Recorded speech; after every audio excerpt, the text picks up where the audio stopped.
that one day this nation will rise up and live out the true meaning of its creed.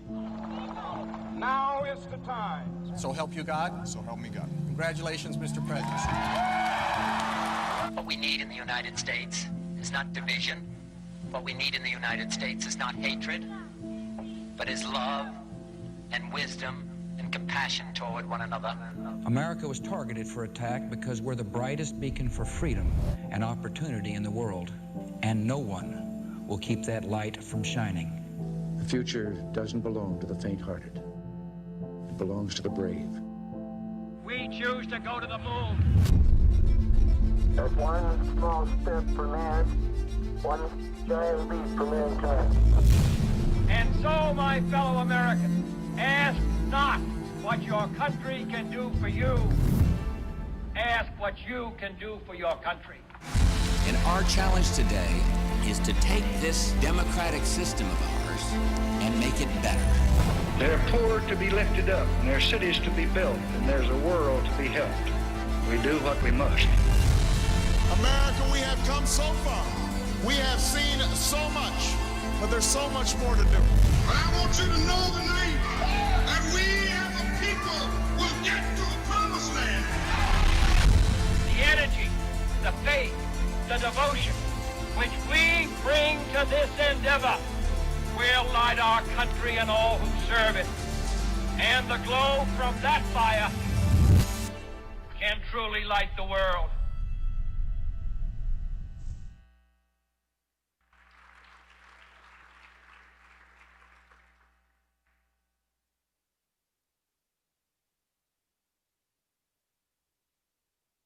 Oh, say, can you see by the dawn's early light what so proudly we hailed at the twilight's last gleaming, whose broad stripes and bright stars through the perilous fight o'er the ramparts we watched were so gallantly streaming, and the rocket's red glare, the bombs bursting in air, gave proof through the night that our flag was still there. Oh, say, does that star-spangled banner yet wave o'er the land of the free and the home of the brave?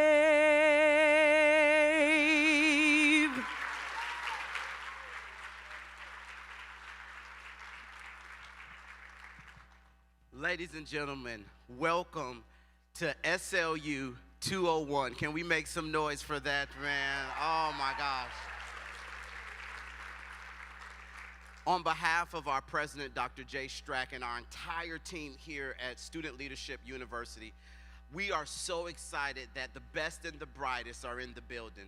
We're so excited that right in these walls right now are students that are joining over 250,000 students who have walked through this journey. Students, can I just tell you what you're going to experience in the next few days, I believe can change the trajectory of your life. Many of our students who've gone through our 201 experience will tell you this was the moment when the light bulb went off. This was the moment when God really spoke to them in a very real and relevant way. Our SLU 101 experience, guys, it is the beginning of the journey. It is the beginning to teach you this principle that leadership begins at the feet of Jesus.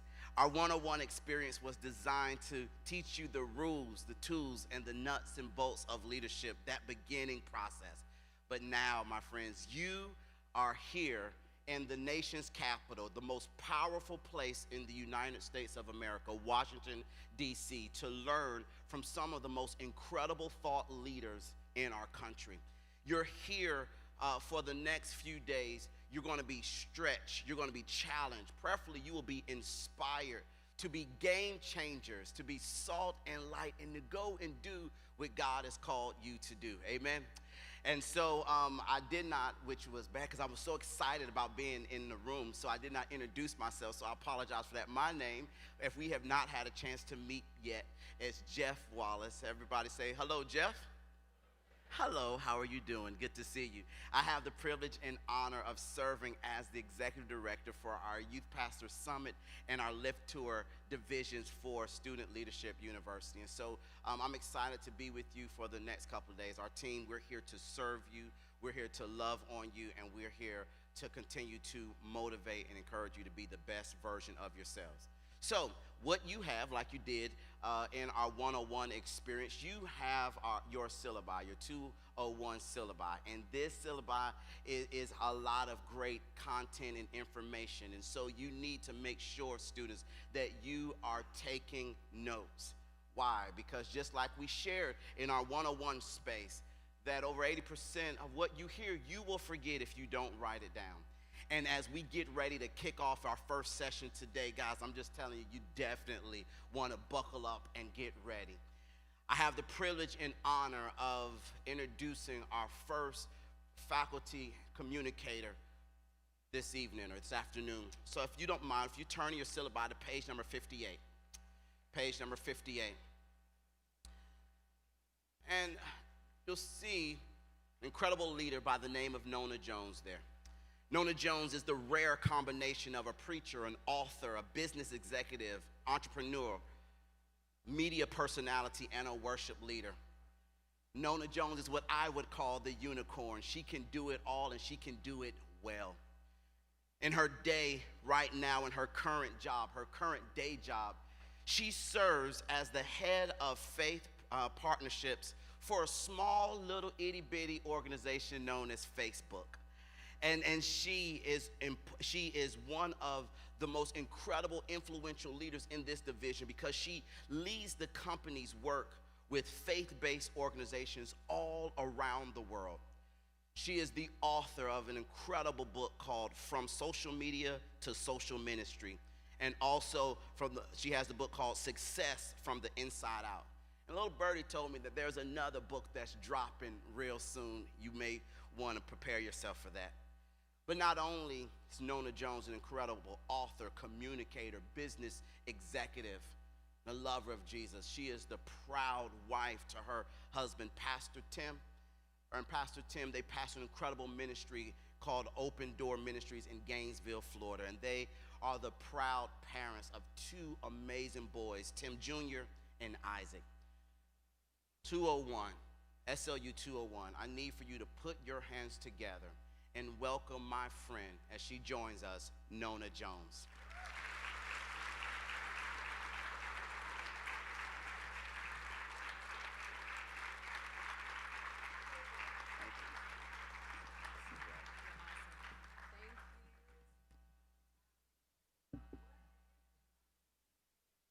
Microphone on. Yeah, see, I knew the tech people were going to be like, oh no, it's all good. It's all good. How y'all feeling?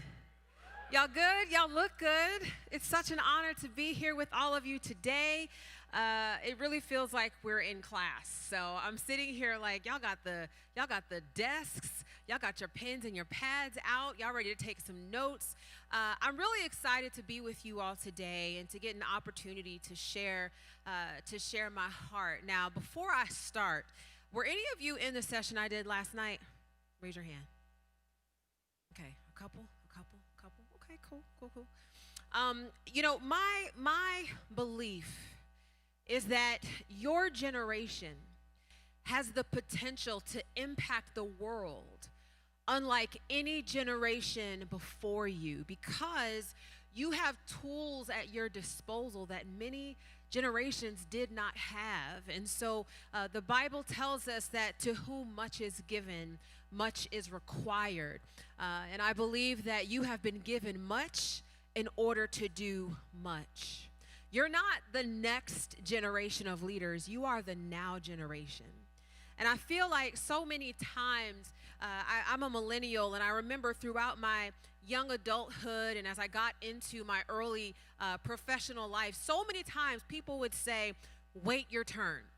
You know, wait your turn, wait for the next person to give you an opportunity. But when I look at the Bible, I find it interesting that Bible scholars say that David was about 15 years old when he was anointed king of Israel.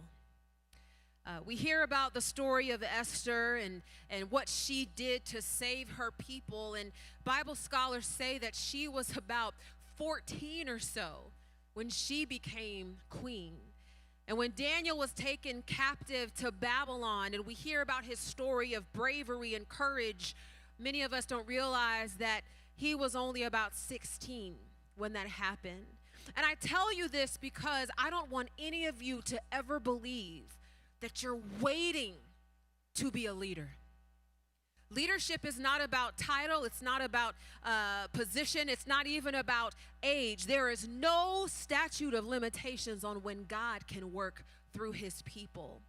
And that's not even what I'm talking about today, but I wanted to just encourage you to know that, because I've been where you are, and I know so many times you can be told, just wait your turn. God is working through your generation mightily already. And so I believe that my job today is simply to give you a framework for how you can be optimally impactful with the tools that God has placed within your care. But in order to get there, I need to start by telling you a little bit about me. I think a lot of times we walk into the successful chapter that a person's life is on, and we think that's their whole story. And I'm so grateful to my brother Jeff for not only his leadership of this incredible organization, but also for that beautiful introduction that you gave. Because so many people, they always ask me, how do you end up being the head of faith for Facebook? But the reality is, the miracle is not that I'm the head of faith for Facebook. The miracle is that I'm alive at all.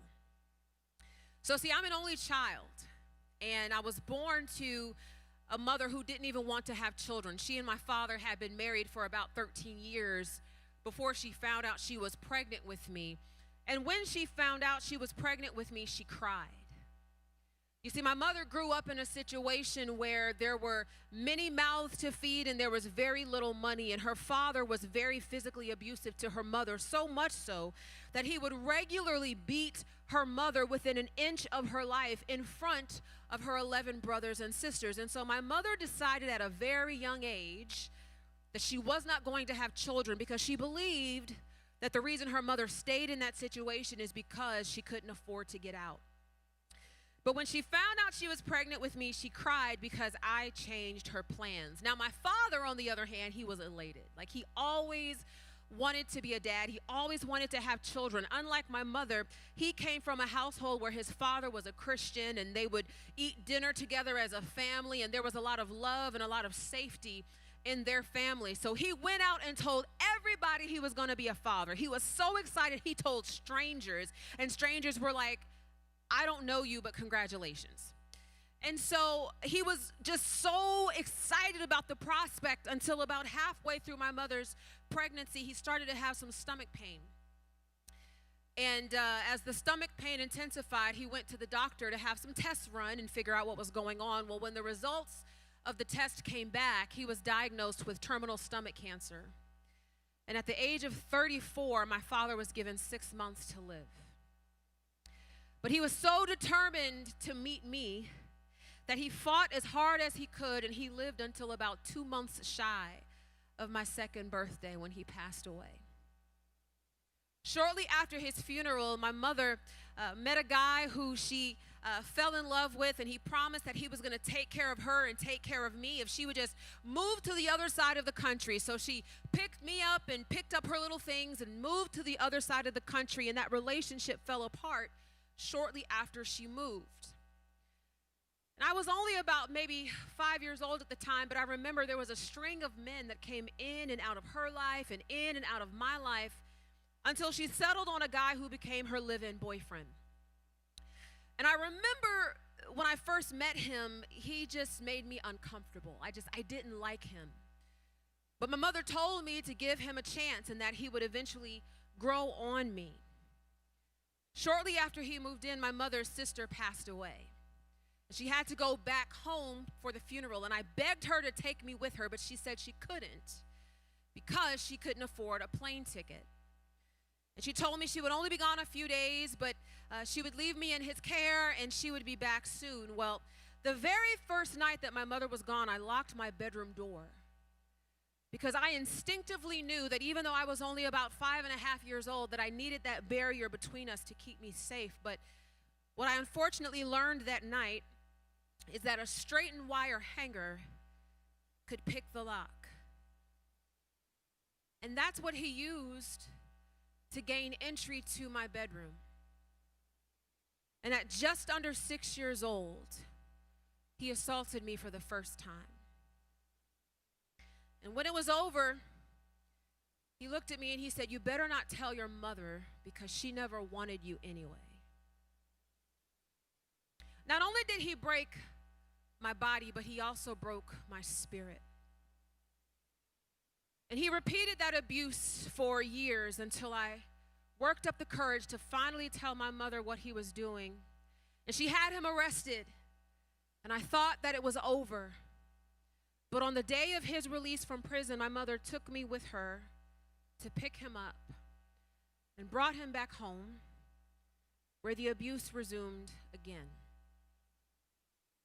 In a state of total desperation, at the age of 9 years old, I tried to take my life. You see, I had been watching a talk show that was talking about hidden dangers in the home. And there was a segment that was talking about a toddler that died after drinking bleach. And so I went to our laundry room, and I was in so much pain, and I was in so much agony, and I was so discouraged that I tried to find bleach, but we didn't have any. We had some laundry detergent. So I poured laundry detergent in a cup, and I drank as much as I could, and I just waited to die. But instead of dying, I simply had very bad stomach cramps. You see, I didn't know what was on the other side of death, but I did know that the pain I felt needed to end. And so the only way that I could imagine in my 9-year-old mind making the pain end was ending my life. Fast forward 2 years to 11 years old, and I tried again. You see, this time I tried by taking a knife and cutting my wrist, and I have a permanent scar on the inside of my left wrist that is a reminder of God's faithfulness. Even though I did not have a consciousness of God because I didn't grow up in a Christian home, God still protected me. Why am I telling you all this? Because many of you are going to school with, playing sports with, potentially attending church with, and maybe even living with people who have a deep sense of trauma and pain in their lives. But every single one of you in here as student leaders has accepted what I call the ministry of leadership. You see, ministry is not ministry unless it heals. And every single one of you have people in your sphere of influence that you may not even be aware of that are in need of healing, and they're in need of hope. But what do? We get so busy with our lives and our agenda and our priorities and where we want to go to school and being the captain of the team that we find the various cries for help that people give out as an inconvenience to our plans. But this is why I need you all to understand that as you accept the call to leadership, Jesus said that those who want to be great must be the greatest servant. And so leadership at its core is serving. But we cannot lead the people who God has called us to serve if we are not willing to see the people that God has called us to serve. In my own life, when I went to school, I would act out because of all the pain that I was experiencing at home. And do you know what happened? I got labeled as a problem child. I was told I had a learning disability. I was sent to the principal's office. I was pushed into corners of classrooms. I was ostracized. Why? Because people didn't see me. Which is why I believe today you have such an incredible opportunity as a generation that has quite literally grown up in the digital age. An age where you can not only see your family and your friends and your classmates, but you can literally see the world from the palm of your hand. The question becomes, to whom much is given, much is required. What are you going to do with that power? Do you know that research suggests that suicide is highest in high-income countries? In the places with the largest GDP, gross domestic product, in places with the most ambitious people, with the most wealth, that's where people feel most hopeless and they feel most isolated. And there's a disturbing trend. Even though global suicide rates have declined over the last 20 years, they have increased 33% right here in the United States.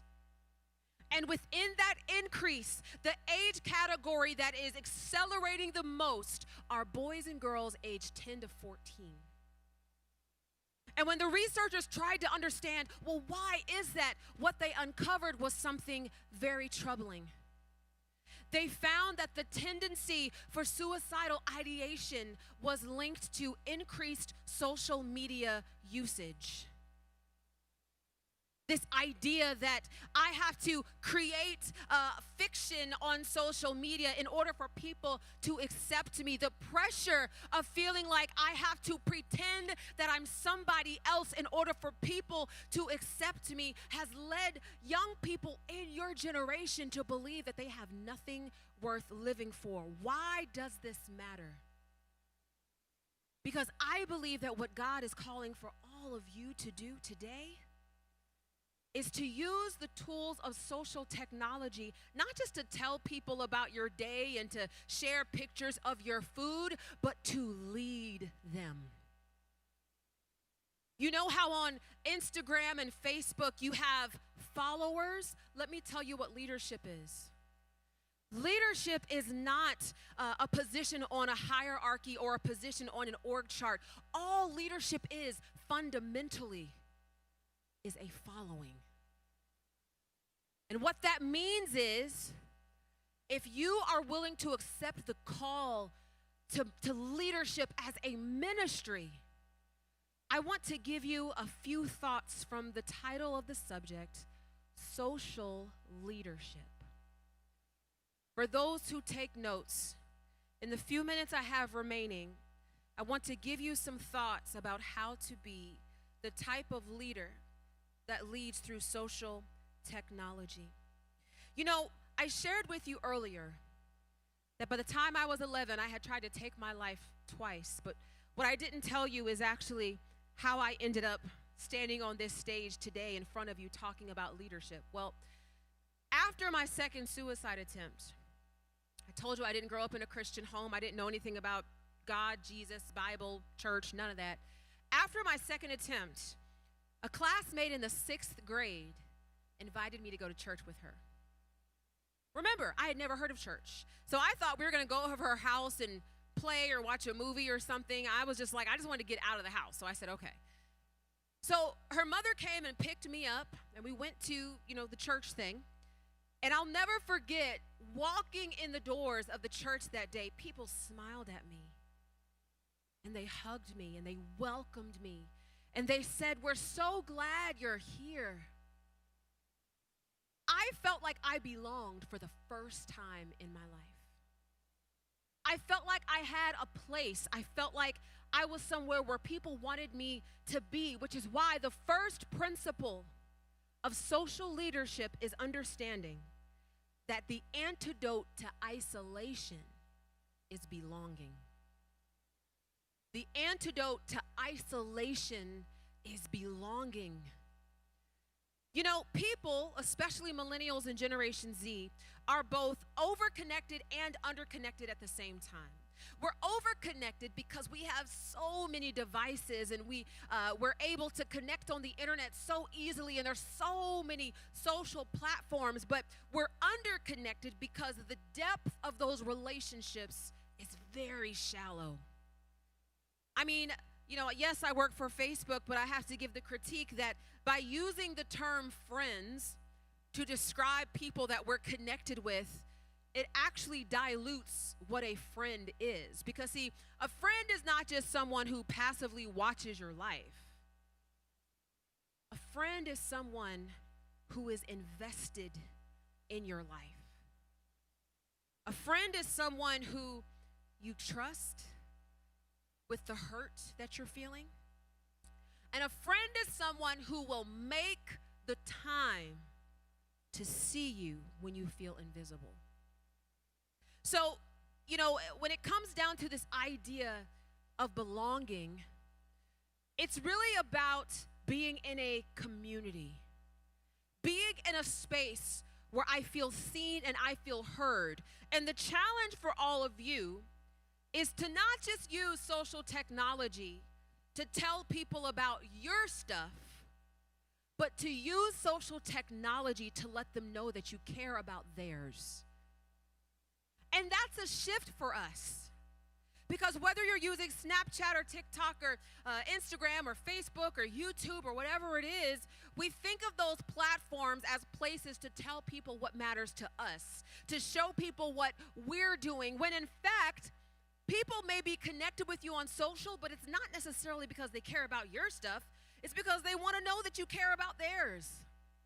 But how do you do that? Have conversations. Ask questions. Respond to people when they comment. I cannot tell you how many times I see people make a post, and there's all these people commenting, and the original poster says absolutely nothing. And it's so bizarre to me because I think to myself, why even start a conversation that you're not willing to engage in? A social leader recognizes that the technology that you have in your hand is not just about letting people know what matters to you. It's about letting them know that they matter to you. And so as you think about using these platforms, I want you to really prioritize creating a sense of belonging and not just focus on getting likes and getting follows and getting shares. All those things are cool, but there are people connected to you right now. I don't have to know you to know this to be true. There are people connected to you right now who are considering ending their life. And you very well may be the difference that keeps them on this side of living. Never forget that. We have to begin to see the people who so desperately need to know that they matter to us. The second principle of social leadership is this: content is king, but engagement is emperor. Content matters, but engagement matters so much more. Across all social platforms, there is something called an algorithm. And we use this term all the time in so many different ways, but to make it simple, an algorithm is simply the mechanism that the social platform uses to determine who sees what you share. And if you want to increase the number of people that see what you share, algorithms always prioritize engagement. What do I mean by that? You will rarely see content from people that you don't engage with. I don't care if you're following 5,000 people. You very well may only see about 20 people's posts. Why? Because those are the people that you engage with. And the algorithm is not going to serve you up content that you don't really engage with because they want you to use the platform, which is why engagement is emperor. What I need you to understand is that people don't build relationships with content. People build relationships with people. So your profile is literally the digital persona of who you are. Which is why I want you to understand the potential that you have literally in the palm of your hand. You know, it used to be a time that if we wanted to fulfill the Great Commission and make disciples of all nations, we had to raise thousands of dollars and buy plane tickets, and we had to fly to foreign lands in order to serve people. But you now have in your hand platforms that are connecting 1, 2, 3 billion people where you can meet people right where they are, right where you sit. That power is something that we often squander because we think, it's not that big of a deal. I'll just share this funny post. When in fact, there are people on the other side of what you share, as I said earlier, who are questioning whether or not they should continue to live. Many of you don't realize this, but I'm going to tell you this now. You're already pastors. If you're using social technology and you have one person following you, you're already a digital pastor. Because there is someone paying attention to what you share. And when you think about it that way, the responsibility changes. Because it's not just that I'm on here casually sharing whatever. It's that I have somebody watching what I say and what I do. And the question becomes, where are you leading your following? A following deserves a leader.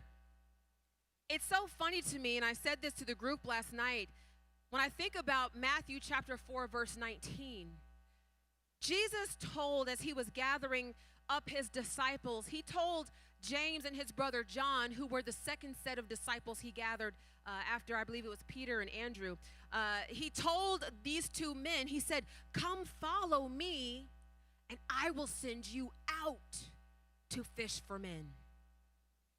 But somehow, some way, somewhere along the line of church, we have ceased from being fishers of men and have become keepers of aquariums. We want people to come to the building in order to experience Jesus. But Jesus never required anybody to gather anywhere. If you look at the life of Jesus, he was constantly out among the crowds.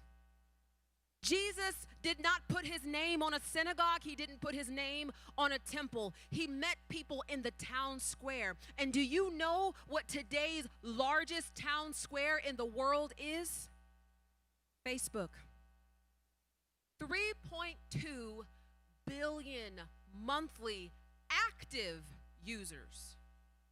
People all around the world who have problems and they have challenges and they have needs. Many of these people don't know that they need Jesus. They just know that they need hope. What if you began to use the power in the palm of your hand to communicate the hope of Jesus Christ to the world? That's the essence of social leadership.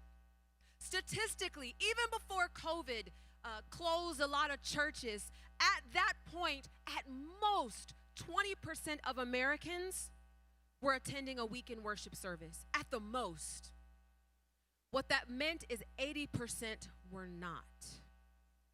Do you know where those 80% of people were? Everywhere that you are outside of the building. Which means, as a social leader, you have the potential to impact people's lives for Jesus outside of the building. 80% of people in the United States of America use Facebook on a daily basis. And you may say, ugh, that's an old people's platform. But you would be surprised how many young people are using Facebook as well. But it extends even further than that. How can you use these other platforms? How can you use TikTok? How can you use Snapchat? How can you use Clubhouse to build communities where people feel safe and they feel seen? That's what social leadership is about. And the thing I need you all to understand is as you look at me today, I am only standing here before you today because another 11-year-old girl invited me to church. It wasn't a parent. It wasn't an adult. It was someone who saw me and wanted to give me hope. You have the power to change the trajectory of people's lives, but you cannot do it until you first make the space and the time to see people. This is what God is calling us to do, to see people. And so I want to leave you with this charge.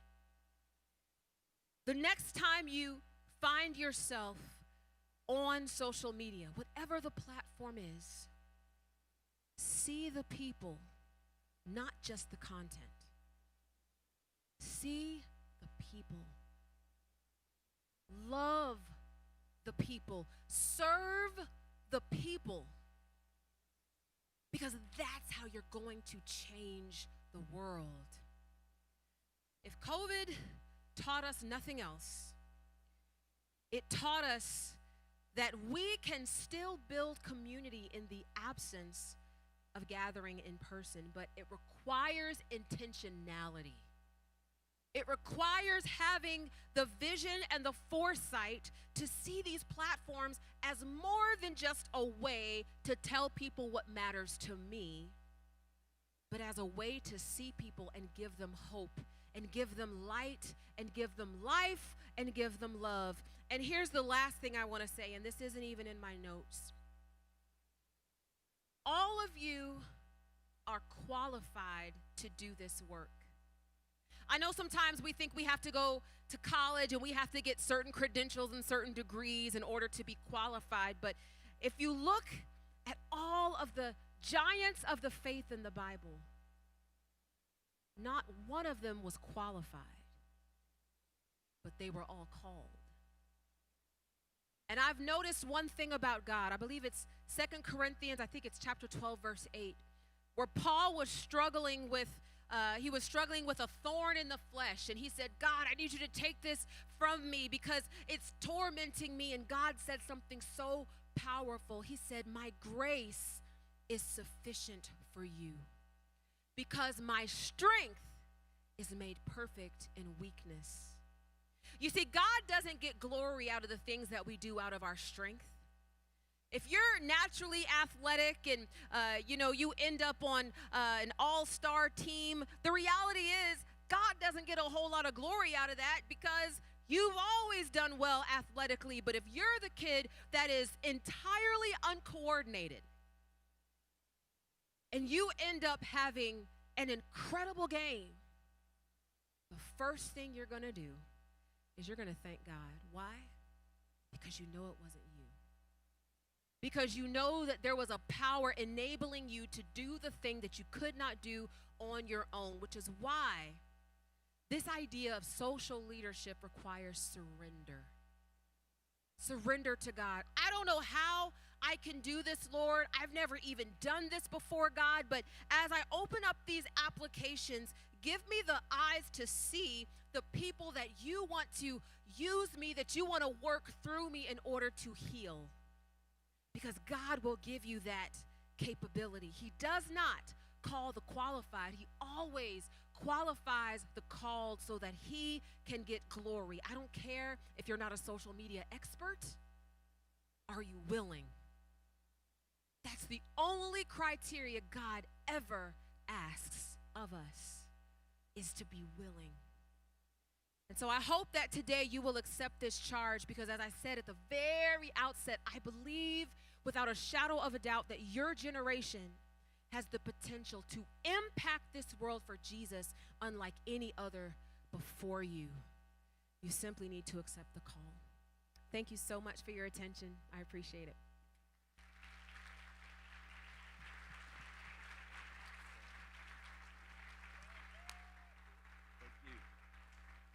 Wow.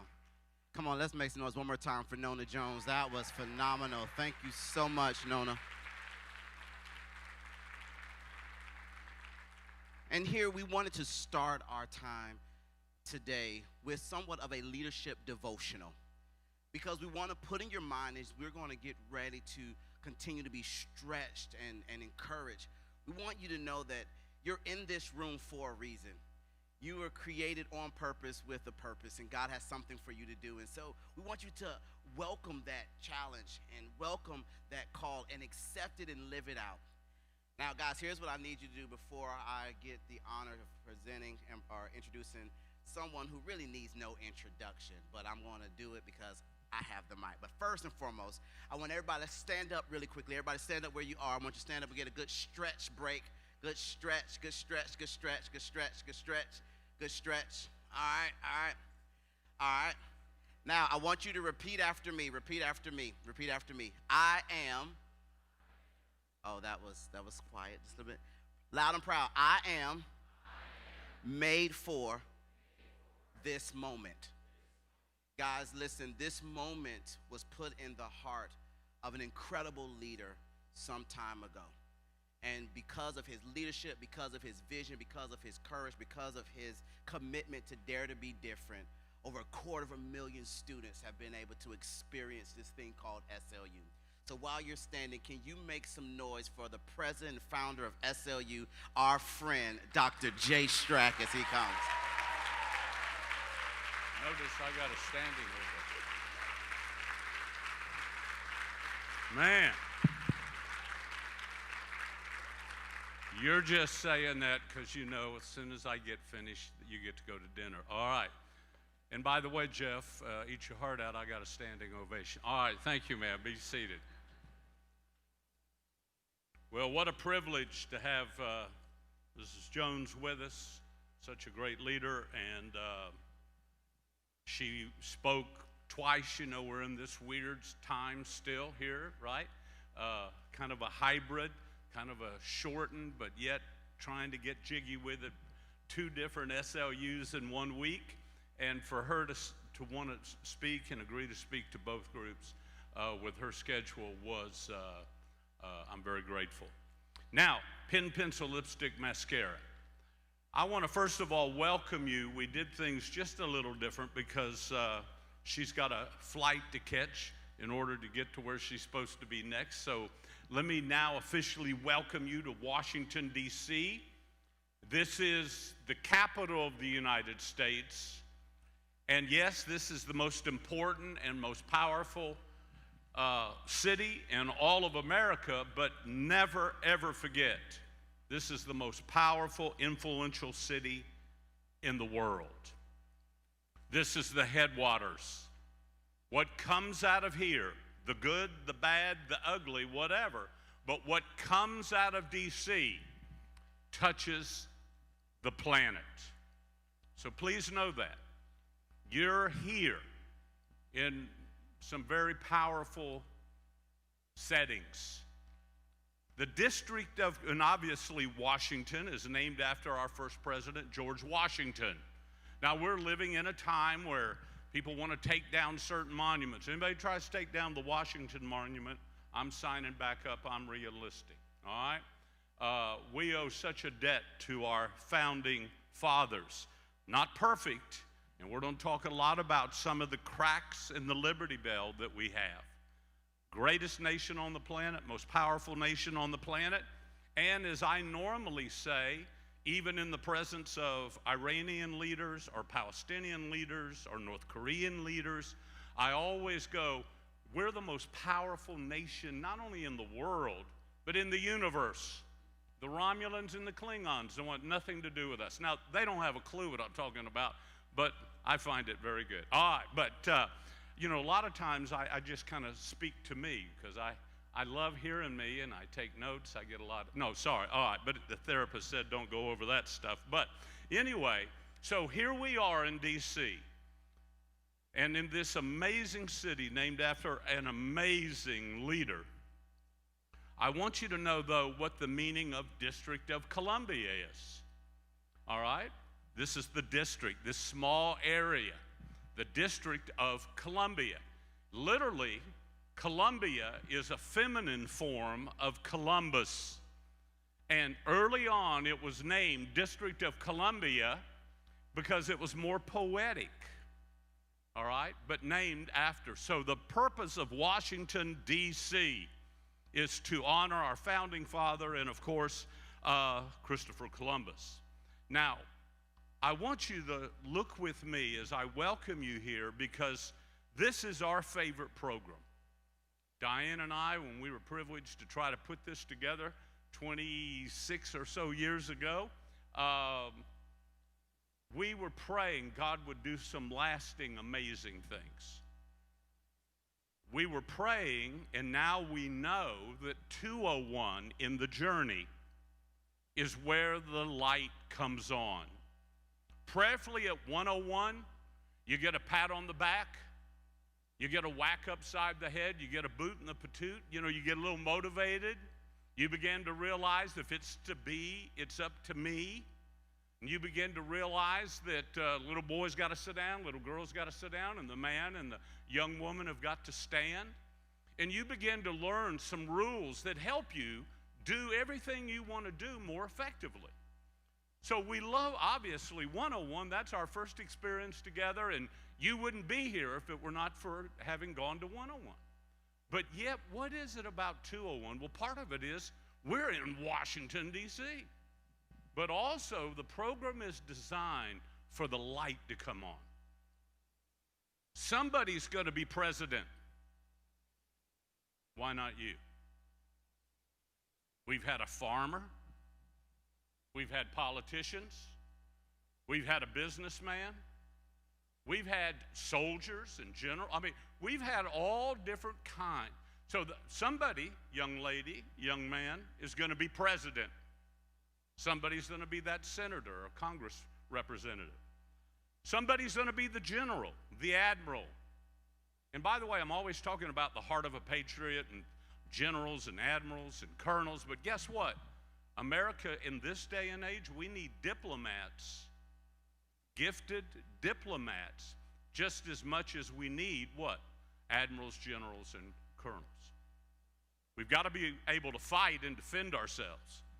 Guess what? We got to also protect those around the world, but we can't be running all over the world protecting everybody and anybody at great cost and physical cost, financial cost, emotional cost, and have folks here in our own country that feel like they're not being served, they're not being protected, they're not being, they're not getting all the benefits that we should get in this country.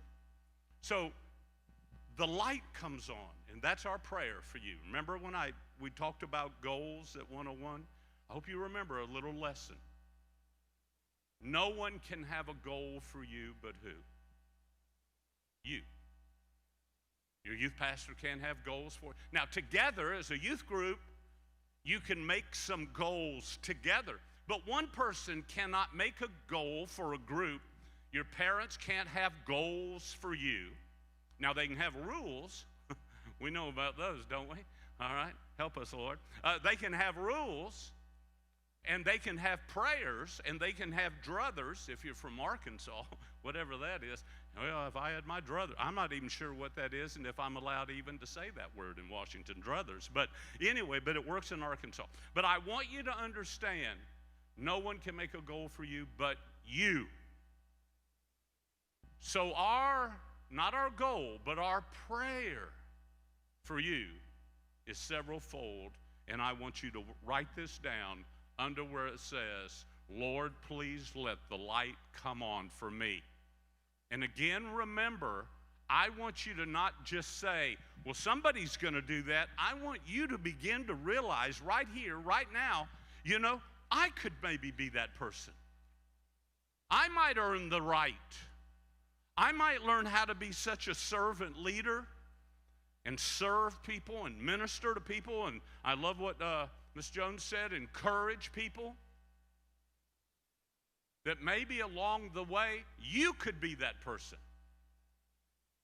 Whatever it may be, Supreme Court Justice, Surgeon General, the head of FEMA, the head of Border Security, the head of Housing and Urban Development. So please realize, this is what we pray, the light comes on. So our prayer for you is that, number one, the light comes on. Number two, that you'll realize that you are meant to soar. Please write that down, meant to soar.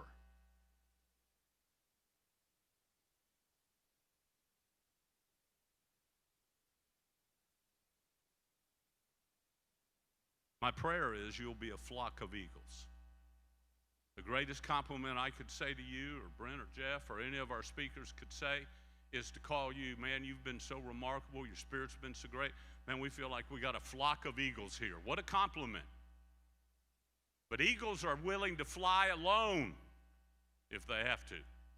They're not waiting on the crowd. They're not getting their clues from the culture or what a bunch of people say online. They get their clues from above and what comes out of their heart. So I want you to be a part of the flock of eagles, my prayer. I want you to realize if it's to be, it's up to me. And then I pray that this will be, this week, and I want you to write this in big letters, the end of average.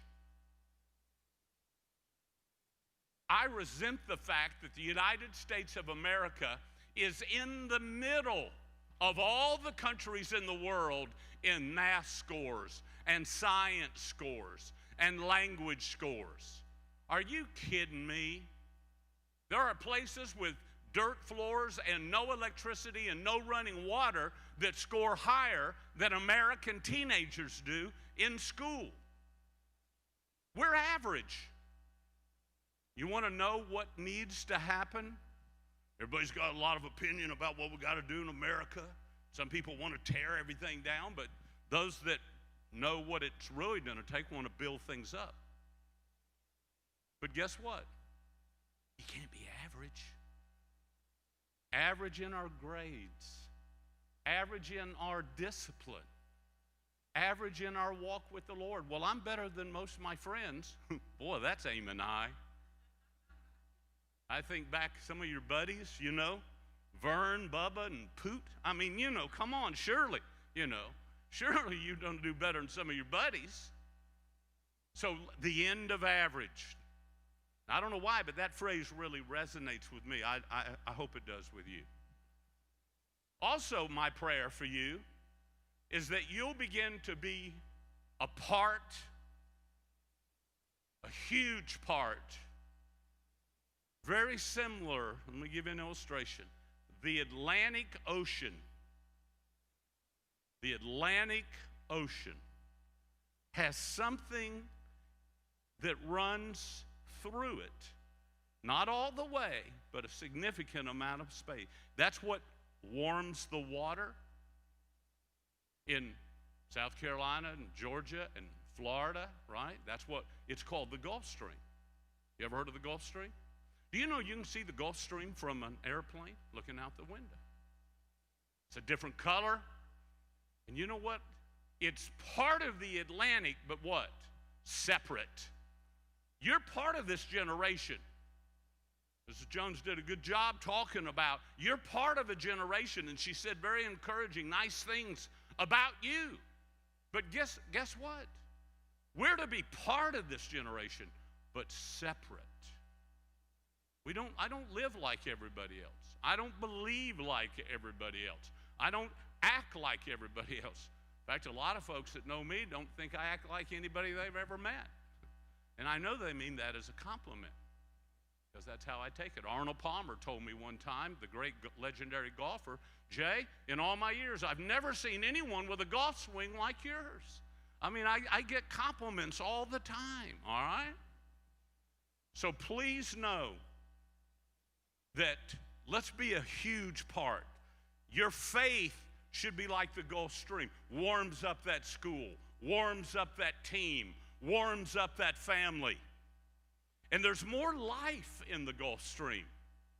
There's more fish, and the little fish attract bigger fish, and the bigger fish attracts, other things, all right? So understand that our warmth, our faith, our talents, our gifts, that's my prayer for you. You'll be a huge part of this ocean of people your age, but yet you'll be separate. Also, I want you to realize these are not just interesting times. A lot of people say these are very interesting times. Some say they're very challenging times. I want to give you a phrase that I use a lot, and then I want to give you a phrase that helped unite the colonies and even motivated George Washington to join the cause. Here's the phrase I use. These are not, just interesting times. These are uncertain times with uncertain outcomes. What's going on is a jump ball. And I hope you are willing to jump and hustle. Now, Thomas Paine, back in the rumbling days when we were realizing we wanted to be independent, we wanted to be our own nation, we didn't want to be a part of Great Britain, and Thomas Paine wrote a pamphlet called Common Sense, all right? Called Common Sense. And in that he says, these are times, and write down this phrase, that try men's souls.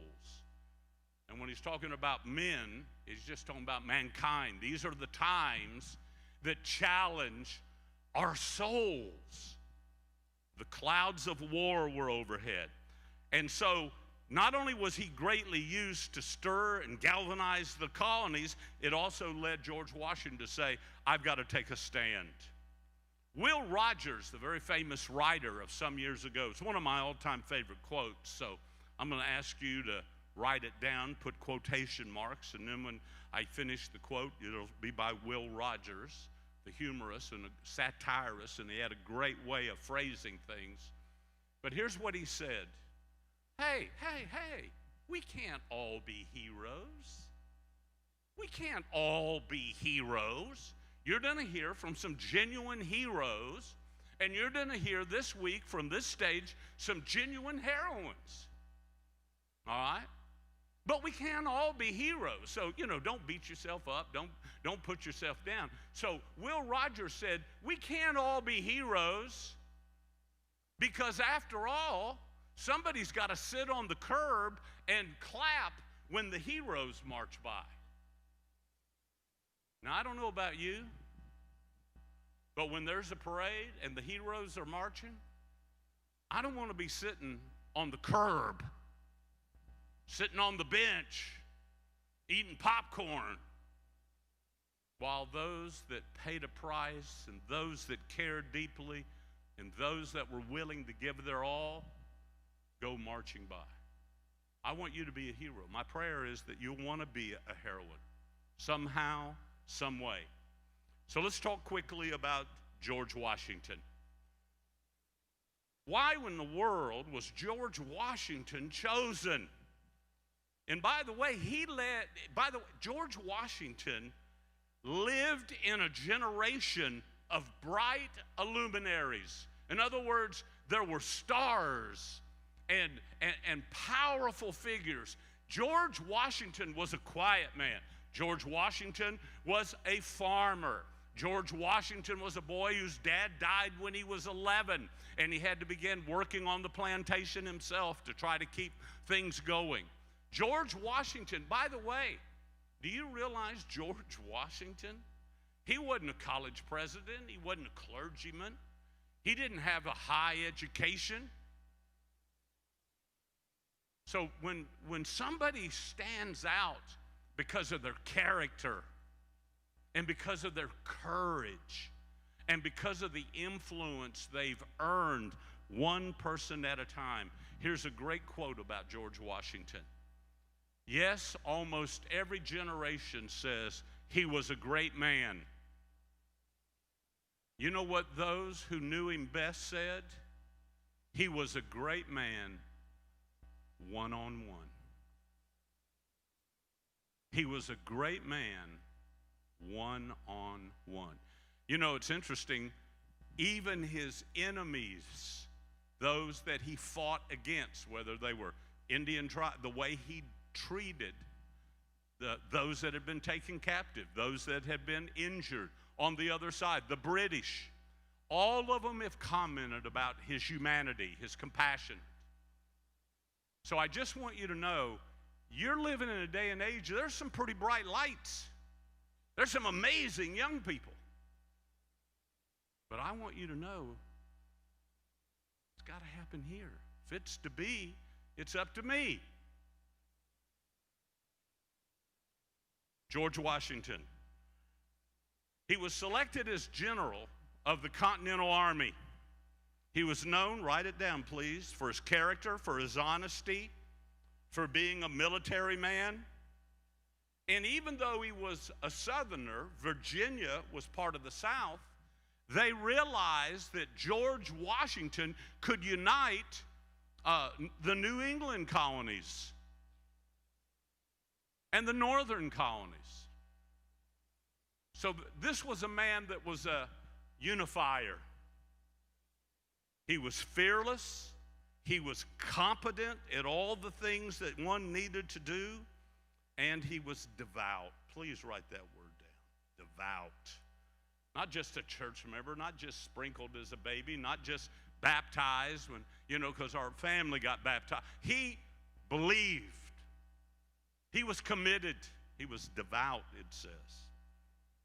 He believed in the cause, but he also made it very clear to everyone, if you say you believe in this cause, you've got to be willing to believe no matter how long it takes.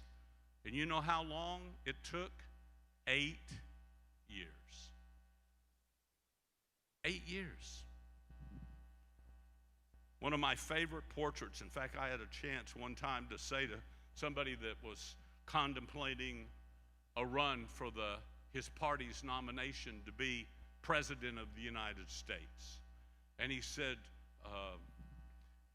can you help me understand what evangelicals are looking for in someone they would be willing to have as their president? And I said, well, we're not looking for a pope, and we're not looking for a priest, and we're not looking for a Sunday school teacher. And I said, we're looking, and I kept trying, and finally I said, do you know the picture of George Washington, the portrait of him on his knees in the snow, and the subtitle, Valley Forge? You know that picture? And the gentleman I was talking to knew the picture. He said, I know that picture. I said, you ever wonder why George Washington didn't go out after he was president and posed for that picture in his uniform? No, it was painted 100 years or so after, Washington lived. But it was based on thousands of letters and diaries that his soldiers had written. Sometimes they'd write home. Sometimes they wrote it in their diary. Guess what it said? We couldn't find the general this morning. You know why? We found him about a quarter of a mile away in the woods on his knees in prayer. And that was told time after time from people from, all the different colonies.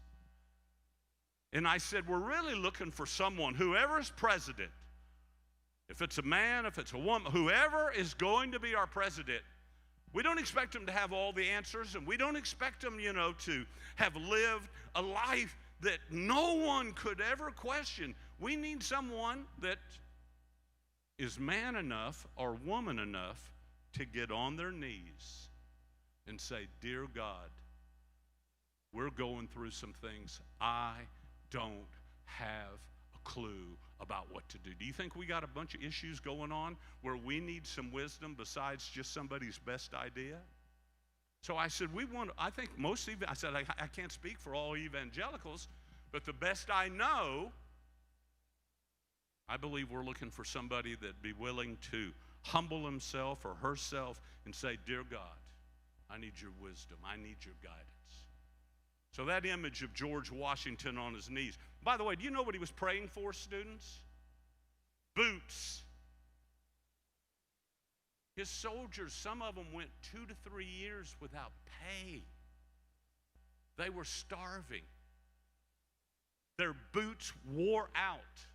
Do you know why the British was able to inflict so much damage in the latter days of the war? Because they could follow in the winters the bloody footprints in the sand because their boots were so worn out of those of the American Continental Army. Guess what? Frostbite, and their feet were bleeding. He was praying for boots. That's a lofty prayer. Dear Lord, I lay me down to sleep. Give us some boots, God, please. We need boots. We need bullets. You know, if you're gonna fight a war, you may want to write this down, helpful hint. You might need some bullets, right? So they were running out of supplies, food, blankets. That's what he would pray for, his soldiers, and for wisdom. So these were tough days. These were dark days. Now, the best way I know to teach you about George Washington is simply to let you realize that the glue that held everything together when they were going up against impossible odds, please remember, please make a note to yourself, just say self, note, guess what? The British was the most powerful army in the history of the known world at that time. They had the most men, they had the best equipment, they had the best training, they had the most experience, they had the greatest supplies, and they had an abundance of cannons and muskets and guns and bullets. They had warm clothes, they had it all against folks that were farmers and preachers. You know that preachers, when they preached, many of them would have on the uniform underneath their cloak, their robe. You ever heard of the term Minutemen?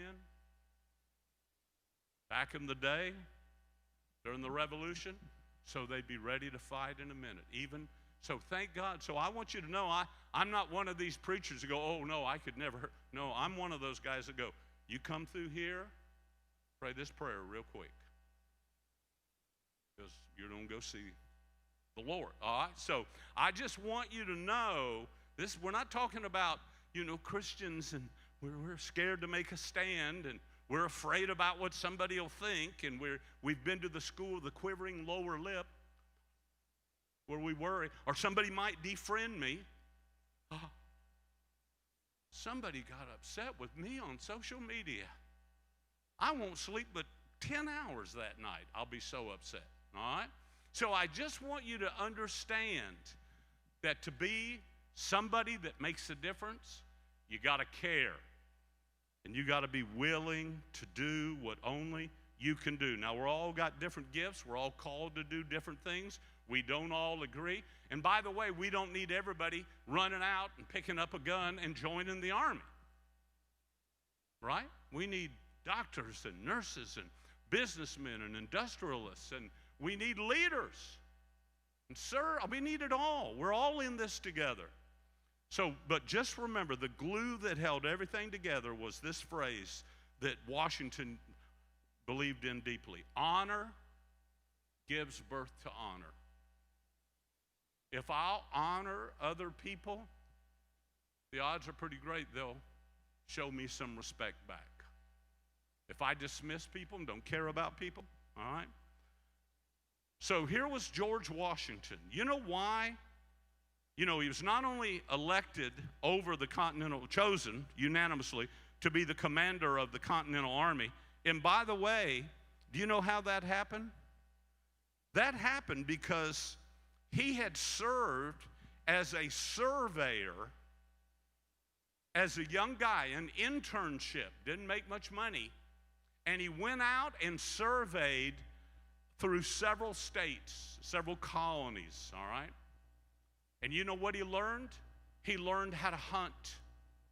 It's the only thing that kept our troops alive. So many of them knew how to hunt. Washington certainly did. He knew how to be able to navigate by the stars as a surveyor. He learned that as a teenager. Survival skills. He learned to tell where was north and south by which way the river was running. In other words, he learned how to survive. And because of that, when he was a young lieutenant and the commander got quite ill and eventually died, it was George Washington that led that group back home to safety. And it took them weeks and weeks and weeks. So please know, what you do as a teenager is preparing you. Internships, apprenticeships. You know what George Washington else he did? And I love this. He was a sexton for his church. You know what that means? As a teenager, he would serve. It was an office voted on by the church. He was so responsible. This teenage boy's job was to make sure the church was clean, the grounds were neat because it was the house of God, and the graveyard of believers, that weeds were pulled and it looked nice to honor those that had gone on. He did that as a teenager. He was a leader in his church. He was homeschooled. You know, in this day and age, sometimes that doesn't sound real cool, but he was homeschooled. And he studied Latin, and he studied math, and he studied English and the classics. His father died when he was 11. His brother died when he was 17. Now, let me tell you in closing about George Washington as a teenager. My job is to try to equip you and motivate you as a teenager. Fair enough? You agree with that? Young men, young women? Number one, he was always an avid reader. One of the most important moments in his life is when he began to read every day and copy every page of the book he was reading by hand. And the book was entitled, this is a doozy, 110 Rules for Civility and Conduct, Morality, Honor, Respect, and Commitment. 110 rules for civility. Maxims, you know what that is. Sayings, motivational truths. For shaping the inner man, because what we are in private determines what we are where? In public. And by the way, you squeeze a tooth of toothpaste, what's going to come out? Somebody tell me. Toothpaste. One day speaking to the Tampa Bay Bucks when they were playing for their first championship, doing chapel, went to Walmart and got one of them great big tubes of Crest toothpaste. And I walked around and I took the lid off and I said in that room, hotel ballroom where they were gathered, I said, what's going to happen if I squeeze that? And a guy named Kenny Gant, who used to play for the Dallas Cowboys, now playing for Tampa Bay, he was wearing an orange suit. Hello. He was proud of that, man. He was rocking that orange suit. And Kenny Gant got up and said, it's that toothpaste that looks like the bottom of a swimming pool, Crest, right? And he said, and he got up and began to walk away because he was afraid I was going to squeeze that. He didn't want to get it on the suit. So I just kind of followed Kenny Gant all around the ballroom. And then I squeezed it. And you know what came out of that tube? Salsa. Hot sauce. Because what they didn't know is that I had cut the bottom off of that and put a roller on the bottom, and I had filled it with what? Salsa. Here's the point. Listen, when you're squeezed, somebody didn't like you, somebody's hurt you, you're going through an illness. My family, my sweet, precious wife of 49 years was diagnosed with cancer, and we just got back from MD Anderson, and God's been so gracious thus far. I've got a young man in this room that I admire probably as much as anybody in the world, and they just lost a baby. Here he is, man, still serving, still faithful, hole in his heart, but still going. So I want you to know, you know what happens when you get squeezed? Look at me. You're going to be squeezed. Do you believe that? Our nation's being squeezed. What comes out? This is profound. Whatever's inside comes out. You know how they used to say it in the days of the colonies? What's down in the well will come up in the bucket. I mean, it's pretty simple. Private. What's inside of us? Washington made sure he had the right things inside him. For example, he believed don't waste time and energy on moral, ethical questions. Now, Brent's going to do an incredible session for us called How to Discern and How to Have a Grid for Decision Making. And it's some of the best stuff I've ever heard. But I do love what Washington said. Brent calls it an ethic of decision making, a biblical ethic. But Washington said, don't waste time and energy on moral and ethical questions. Do the right thing. I don't drink. I haven't had a drink in 50 years. I haven't had a joint in 50 years. I haven't popped any pills. I haven't injected anything in my arm or behind the back of my knee. You know, I was a junkie and busted 6 times. Some of you know that story. But I just want you to know, for 50 years, but you know why? I make some choices, and my choice determines the consequence. So I don't have alcohol in my home. I don't ever have to go, well, you know, I know everybody's drinking, but I just, no thanks. I'll El Paso. Got a Dr. Pepper? Got a Mountain Dew? You know, I mean, you know, real sophisticated, you know. Put it in a little fancy glass and drink it with your little finger. I mean, so don't ever be intimidated. Everybody's drinking. And in this city, I went to a huge deal at the old executive office, part of the White House, called the Indian Treaty Room. And it was a gathering for those that were concerned about the war on drugs. Remember that, some of us? And I was part of that task force, the war on drug. Ronald Reagan, Mrs. Reagan had the Just Say No movement. And guess what? I went to this formal gathering, and the ladies were in low-cut gowns, and everybody had a cocktail, and there were a bunch of people smoking out on the balcony. And I looked at all of them, and when they asked me to say a few words, I said, this is going to be short and sweet, and maybe my last time here. But if you really want to care about the war on drugs, put the drink down. Ma'am, put a sweater on. Guys, put your eyes back in your head. Quit jockeying for a position. And don't be out on the balcony smoking and talking about what are we going to do about those kids and their drug problem. Those are drugs. You know, see, we've got to just begin to think differently. So George Washington was elected to be the commander of the Continental Army because he was the best. He'd proven it. He'd earned the right. He was elected unanimously to be the President of the United States. He was reelected President of the United States. He is our founding father. Unanimous. How do you get unanimous? Must say a lot about your conduct and your character and how you treat people. You got to earn the right to lead. And last of all, I tell you this. George Washington, when it was time to be inaugurated, they couldn't find him. Couldn't find him.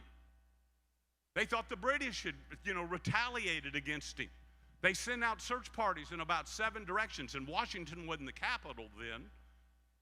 He's up in New York. And guess what? They found him in a little church about an hour away. And somebody recognized their horse when they went racing by trying to find the general. And he was at the altar with his glasses off and his Bible open. And they said, Mr. President, you're late. He said, listen, I have to make sure God wants me to be the leader. I'm honored by the opportunity, but the Father has to decide. So he added 3, and anyway, I won't go into that now, but he added 3 little words to his oath. Hand on the Bible, taking the oath. And it wasn't written down, wasn't part of the official oath. He didn't repeat it after anybody. He just added, so help me God. I'm going to ask you at the close, at the bottom of your page, if you've got any room left of it, in big letters, Lord, help me not be on the curb. Help me not just be sitting there when the heroes and heroines go by. And Lord, I want my life to count. So help me God. I love you. I thank God for you. I'm so excited about this week, and we're gonna do it. Amen and FM. All right, Jeffrey.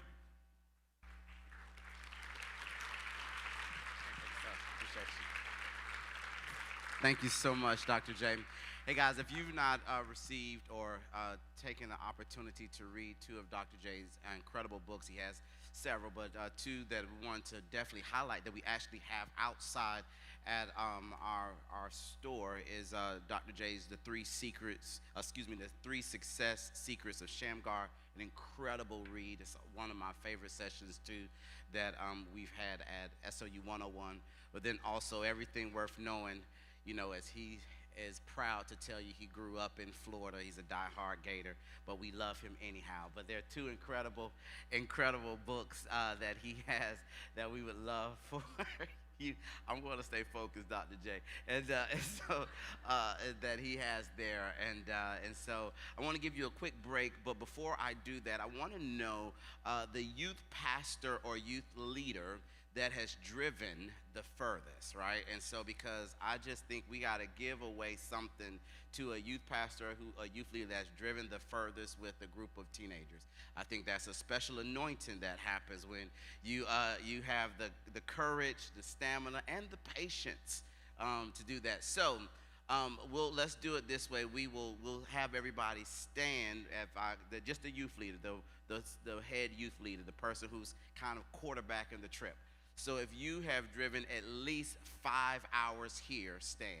At least 5 hours. At least 5 hours here, stand. All right. Well, let's make some noise for them. Listen. Oh my gosh. God bless you.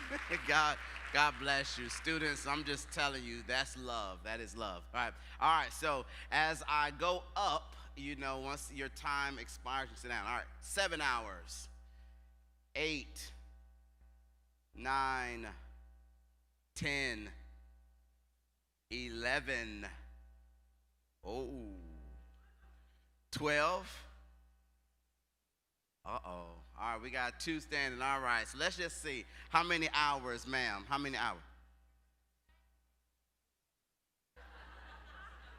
Oh, saying, you got together. I was like, I thought you were saying you live in this town. And I was like, ma'am, I don't think it takes 7 or 12 hours. I was like, wait a minute. No, okay, same time. All right, so how many hours, guys? Yeah, so what's we got more than one. I'm just curious. 14 hours, man, y'all. That's all right. Here's what I need for both of those leaders, if you don't mind. We have a cool shirt here we want to give to you because 14 hours, if you're a part of the groups of these 2 leaders that were in the car with you for 14 hours, just raise your hand really quickly. All right, listen, I need for you to be on your best behavior this entire trip. I mean, yes, ma'am, no, ma'am, yes, sir, no, sir, wherever they tell you to be on time. Why?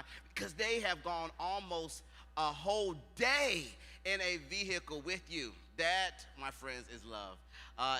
But guys, whether it was 14 hours or 4 minutes, we're grateful that you are here. What we're going to do is we're going to take a 10-minute break to give you opportunity to stretch, go and check out our store, interact with one another, and then the great Dr. Brent Crow, PhD, will be up next. So we got 10 minutes, and then we'll get back together.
Oh man, that was good. I felt like the choir was coming right there. The chorus, there's certain songs that you hear and it's just like universal, no matter where you are, what environment you're in, you feel compelled to sing, right? Even if you can't. All right, ladies and gentlemen, leaders, if you're outside, you want to come in.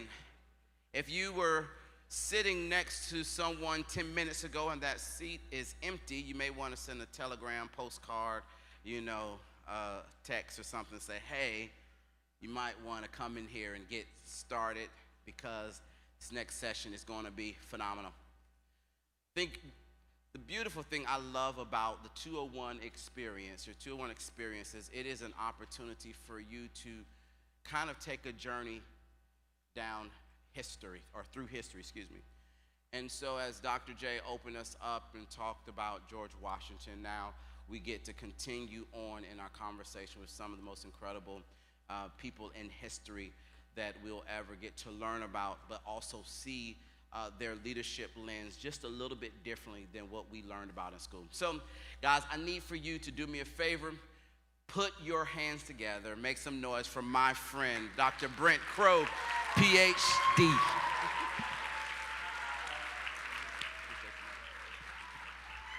All right.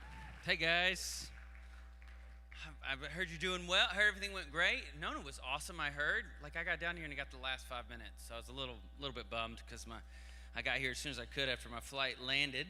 Because we got a SLU 101 going on this week as well. So we were there last night, and then, or I was there last night and then got to be here. But I'm so excited that we're here. We're doing SLU 201. I'm looking at faces, real faces, not on a screen. And if you're wearing a mask, good for you. No harm, no foul. But those who aren't, it's good to see faces. If you are wearing one, don't feel bad about that, because this is a room where, above all these things, we put on love and nobody judges anybody else. Amen? Amen. But it's good to see faces, and it's good to be in the room, and it's good to hug some people and high five and fist bump and do all those different things, and be at SLU 201. I know it's not what we, would totally prefer, where we can go out and see every monument and get a backstage pass to this city and all those different things, but we're not going to stay behind closed doors anymore. We're going to let the long, dark winter come to an end, and we're going to try to do as much as we can in the moments that we have. And so we're making lemonade out of lemons here, and that's what this week is all about. So I'm so glad you're here. I know everybody's done all of the welcomes and the intro, and you've got to hear Dr. J, and so once that booming deep voice is set, everybody knows they're at SLU and had a great first session, and it's awesome. We're here. And so let's do a little bit of work before dinner. How about that? I want you to take your syllabus and turn with me to page 26. Page 26. I want to talk to you about arguably one of the greatest leaders in the history of the world. And that, of course, is Abraham Lincoln, our 16th president. A gentleman who was only held the office of president for a little over 4 years, but made an impact that obviously has been felt down through the ages. I would say his memorial above any other memorial is synonymous with this city. There are so many important moments that have either happened in front of that memorial on the National Mall or in honor of that legacy. And so what we try to do at SLU 201 is we try to have some moments where we look at critical issues. And we're going to deal with some issues this week. We might even get a little uncomfortable at times. That's okay. We're going to take a couple of moments where we're going to look at historical leadership as well. And that's what we're doing with Washington and now Lincoln.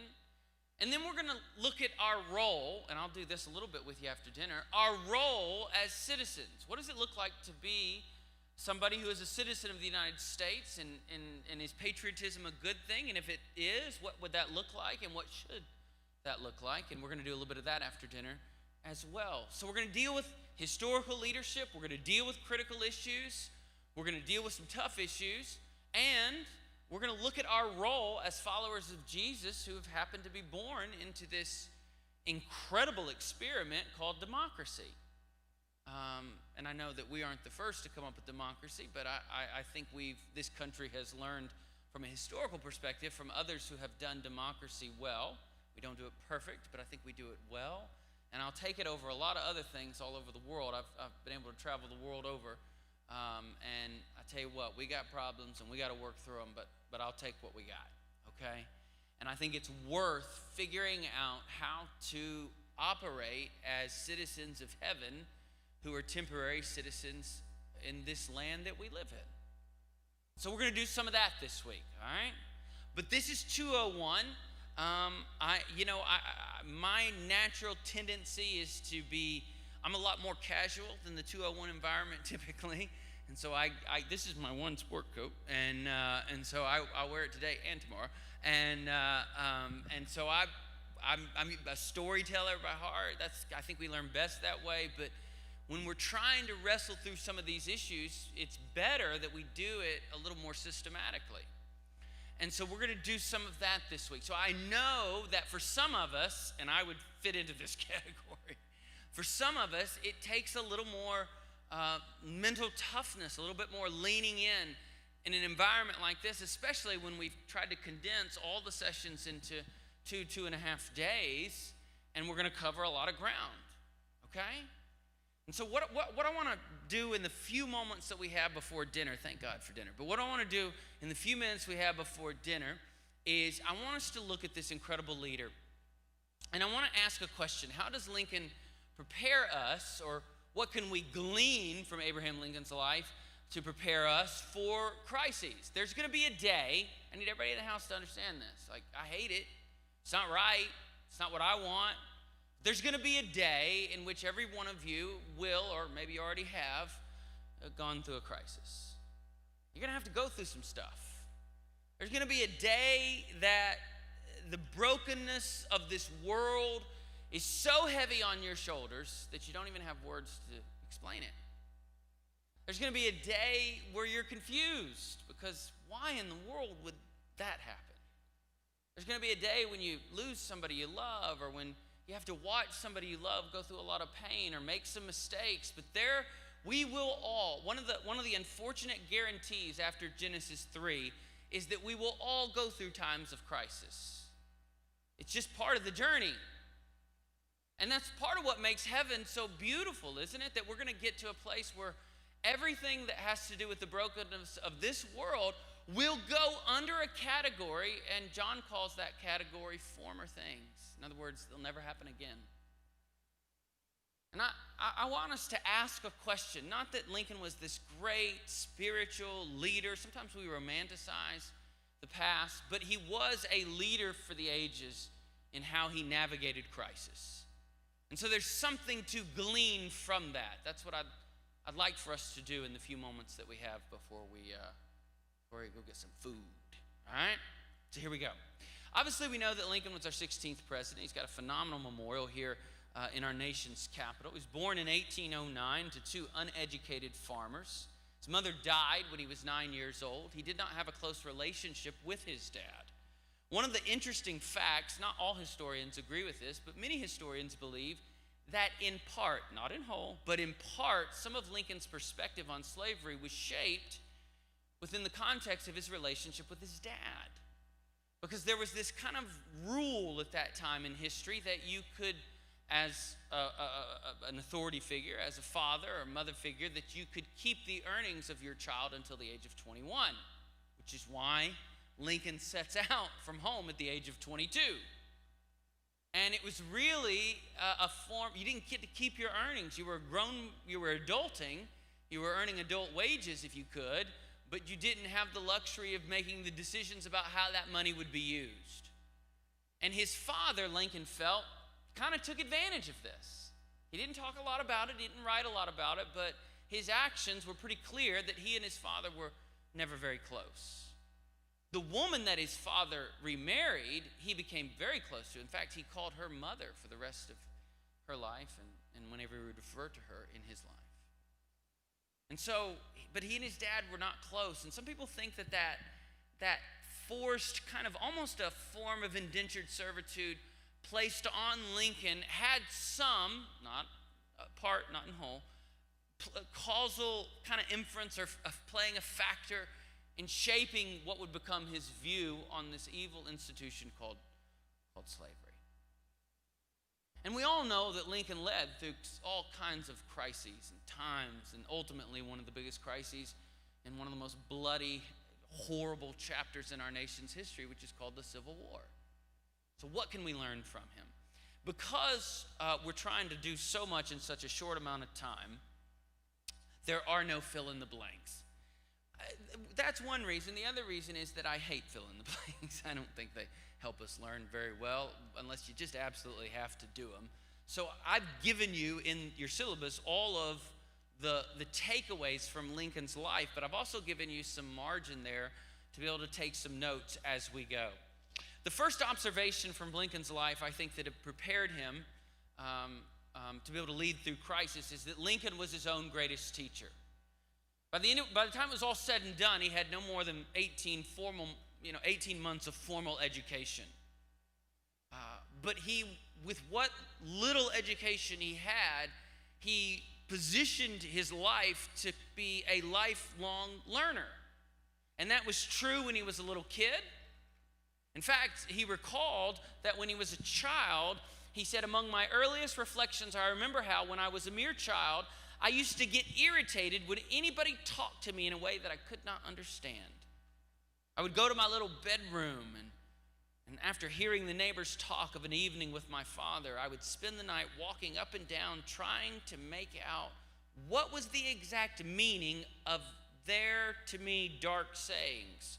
I could not sleep. I love this phrase, listen to this phrase. When I got on a hunt after an idea, until at last I'd caught it. It was a kind of passion with me and has stuck by me. It would stay with him all the way through the Civil War. There were members in the staffers in the White House that would recall, Lincoln never saw military. He never saw action. He was in the military, but he made a joke one time. The only blood that he saw was the fighting off the mosquitoes where he was posted. He never was in combat. And so Lincoln, recognizing that he did not have the experience of combat, recognizing that there were other military minds that were greater than his, but also recognizing that ultimately he was the leader and he had to make some decisions. Even as he was in his late 40s and 50s, he would die at the age of 56, but even as he was, or be assassinated at the age of 56, the staffers at the White House would remember during the Civil War that in the midnight and 1 o'clock in the morning and 2 o'clock in the morning, all throughout the night, they could hear him up and down, pacing back and forth, devouring books on war, strategy, and military strategy. We see that Lincoln was a lifelong learner from early on until his final days. He was his own greatest teacher. One of the challenges that you and I have, can we be honest about this for a moment? I love the age in which we live because of some of the things that are available to us. Today, I was given my schedule. I got an Uber. I downloaded my boarding pass. Last night, I ordered some food after I got done teaching. And all I did was look at this little thing. I love it. It gives me a lot. There's some pros to it. There's also some cons. We have become a society, a socially platform-driven society, if you will. We have become a society of consumers. And there is a danger in that. For all the pros, there are some cons. There is a danger in becoming just a mass population who does nothing more on a daily basis than consume over and over and over again. If all we do is consume, there's no margin left for critical thinking. There's no margin left for thinking, period. There's no margin left for wrestling through ideas. There's no margin left for becoming, as Paul would say in Romans 14, convinced in your own minds of what you believe, what you think, what you know. We are a society that has become, in many ways, entrapped by what is happening so often in the here and now from a trend perspective that there's no space in our lives just to think. I think one of the things that Lincoln teaches us is if you're going to lead through crisis, you've got to be able to stand on your own 2 feet and think for yourself. And so I'm going to encourage all of you to be an avid learner of and consume ideas. One of the things I'm doing now in my life when I'm not in the middle of a writing project, and I love writing projects because they force me to become semi-obsessed with ideas, which is fun for me. I like drowning in research and figuring things out and all that fun stuff. But when I'm not doing a writing project, I will pick an idea. I will research who are maybe the thought leaders on that idea, and then I'll go, okay, what are the top 10 most important resources, and I'll just spend time over the course of, I don't put time limits on myself, whether it's 6 months or 8 months or a year or whatever it is, just figuring out an idea. And I got that idea from a gentleman who was in his 70s, who was a great scholar, and I asked him what he was learning lately, and he said, I pick a different idea every year, and he shared with me just what I just shared with you. And I just, can I just say something to you? Not in an arrogant way. Hopefully by now, we spent last year at 101 together. I've been at many of your churches, and listen, if you'll give me the grace just to say something, please don't judge me in this, but it needs to be a discipline that you create space in your life so that you can think. And a failure to create that margin will be the lid to your leadership in the future. And I don't know how important it is to you, but if it's not important enough to maybe kind of not let everything invade you 24 hours a day and catch your attention, then you're probably just going to be average. I don't mean that in a rude way. If all you do is consume, you are settling for mediocrity. We learn from Lincoln, number 2, I won't go through everything I put in your syllabus for sake of time, but we learn that willingness is better than winning sometimes. That word sometimes is very important. When Lincoln went to New Salem in the summer of 1831, he had drifted from one job to the other. He was a store clerk, a mill hand. He was a partner in a general store that would ultimately fail. He was a postmaster. He was a surveyor. He would eventually become a lawyer, self-taught. And when he went to New Salem in 1831, he wanted to get to know the people. That was going to become his home for the foreseeable future. And there was a little ritual that kind of sounds silly probably to us now, but there was a group of guys, the Clary Grove Gang, is what they were called back in the day. And they were led by a guy named Jack Armstrong, and they would wrestle, right? And if you were new in town and you were a man and you wanted to prove yourself, you would wrestle, right? And nobody knows. Now, Lincoln was 6'4". He was as skinny as a rail. He was this kind of awkward fella, if you will. But nobody knows. It's all legend what happened. We do know for sure that he wrestled. Nobody knows if he won or lost, but he was willing to wrestle, and he earned the respect in that town, in New Salem, in that city. He earned the respect of a gang of guys who kind of determined the tide of so much of the city. Why? Because he took the initiative, because he was willing. He was willing to try something. He was willing to even make a fool of himself if necessary. You know, one of the great qualities of good leaders, I hope that you'll get this down, is that good leaders take initiative. Good leaders are willing to try things and try things again. I mean, Lincoln would go through so many different jobs until he would find a sustainable form of income. And he was highly relational in the city that he was in, even though most people think he was more kind of an introvert. But he made it a point to take the initiative. Willingness is better than winning sometimes. Look at me. Just try. There's so many amazing people that have volunteered here this week that are SLU alumni. You're going to get to hear from some of them, and we have a full staff. And somewhere in the summer, we'll have in the neighborhood of 30 to 40 people that will work or serve at SLU through all our various programs, and usually about 100 people throughout the year. And I tell every one of them the same thing. Listen to me. You're not going to get in trouble if you do something wrong, but you will get in trouble if you are passive. If you're not willing to try, if you don't take the initiative, if you're passive in your leadership, that's a big, in our world, I think, and I think healthy leadership, that's a big no-no. You got to be willing. Got to be willing to try. Initiative will compensate oftentimes for even a lack of talent. I think we learned from Lincoln that we have to do something also worth remembering. Lincoln's love life was a mess, even before and even after he got married. It drove him into a state of depression. Depression lasted almost 2 years, actually. He struggled.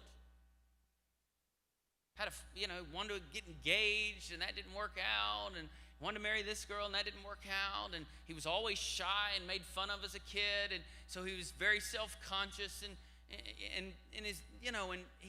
he struggled, and he wrote this to a friend of his following one of his failed attempts at a healthy relationship, and then November 4th, 1842. He wrote this to a gentleman that would also become later on a member of his cabinet. During all this, he told his friend, "I would be more willing to die except that I have done nothing to make any human being remember that I had even lived." Ladies and gentlemen, I hope it is your goal that after you're gone, people remember you not because you're awesome, but because you made a difference. Do something with this life that's worth remembering. I'm not saying make it about you. I'm not suggesting that listen to me. If you're the hero of your own story, you're telling the wrong kind of story. But I am suggesting do something that's worth remembering. Another way of saying that is this. If you're taking notes, do something that's worth imitating. There's a lot to imitate from Lincoln's life and leadership. Do something that someone's going to look at that and go, I want to do that, and figure out how to do it even better. So, your life, it really is but a vapor, and so is mine. But at the end of the day, you're only going to be remembered for one or two things. My grandparents are all in heaven. I think they're all in heaven. I hope they're all in heaven. On one side of my family, my granddad was a racist. He didn't have a good relationship with my dad, his son, because of it. In fact, he didn't have a good relationship with anybody because of it. On the other side of my family, my grandmother and her husband, in the 1970s, created a space for refugees, primarily refugees from Laos, from the country of Laos, Laotians who were coming over and escaping persecution. In fact, she created one of the largest refugee ministries in the South at that time. So I have two grandparents. I have a granddad and a grandmother who I never really knew because we didn't want anything to do with them. And he made a comment to me one day, and after I told him to his face, not being rude, but just said, "Grandpa, if you ever say that word to me again, I can't come see you anymore." And he got mad at me too and told me a couple things. But anyways, and then on the other side, I had some grandparents who literally poured out their life to care for others. I mean, they're all dead and gone now. When I think of my granddad, not necessarily his wife as much, because I don't think she was of that same mindset. In fact, I know she wasn't. And I know she was pretty much trapped. But I think, man, it's a wasted life. And then I think about my grandmother and her husband on the other side, and I go, they really did something worth remembering. I mean, my grandmother was discarded as a child, and she was thrown in an orphanage, as it was called then. An overcrowded orphanage, and she was left at the age of 8, and the only reason she didn't age out at 18 is because at the age of 17 and a half, an older sister rescued her. She met my grandfather within a year of getting out of the orphanage, and they fell in love. And I remember sitting with her when she was 91 years old, and her handing me a folder with she said, these are my most prized possessions. And they were poems that her mother had written her before her mother died when she was very young. And her alcoholic dad didn't want anything to do with the kids, so he got rid of them all. And he literally dropped her off and she saw him one more time the rest of her life. But she recalled her mother writing poetry and reading it to her when she was young. And that poetry was teaching her about Jesus being sufficient through crisis. I have that poetry. It's one of my most prized possessions now. Somehow it survived. There were a couple of sisters who took it with them, and it was given to my grandmother when she got married, and then she gave it to me not long before she died. And when I think of my grandmother, I think of somebody who believed in the sufficiency of Jesus, and because they had really been changed by the grace of Jesus, they did something worth remembering with their life. And when I think of my grandpa on the other side, I go, such a waste. Do something worth remembering. Not because you're trying to be the hero, but because you're following the Redeemer, who is the only real hero ever to live.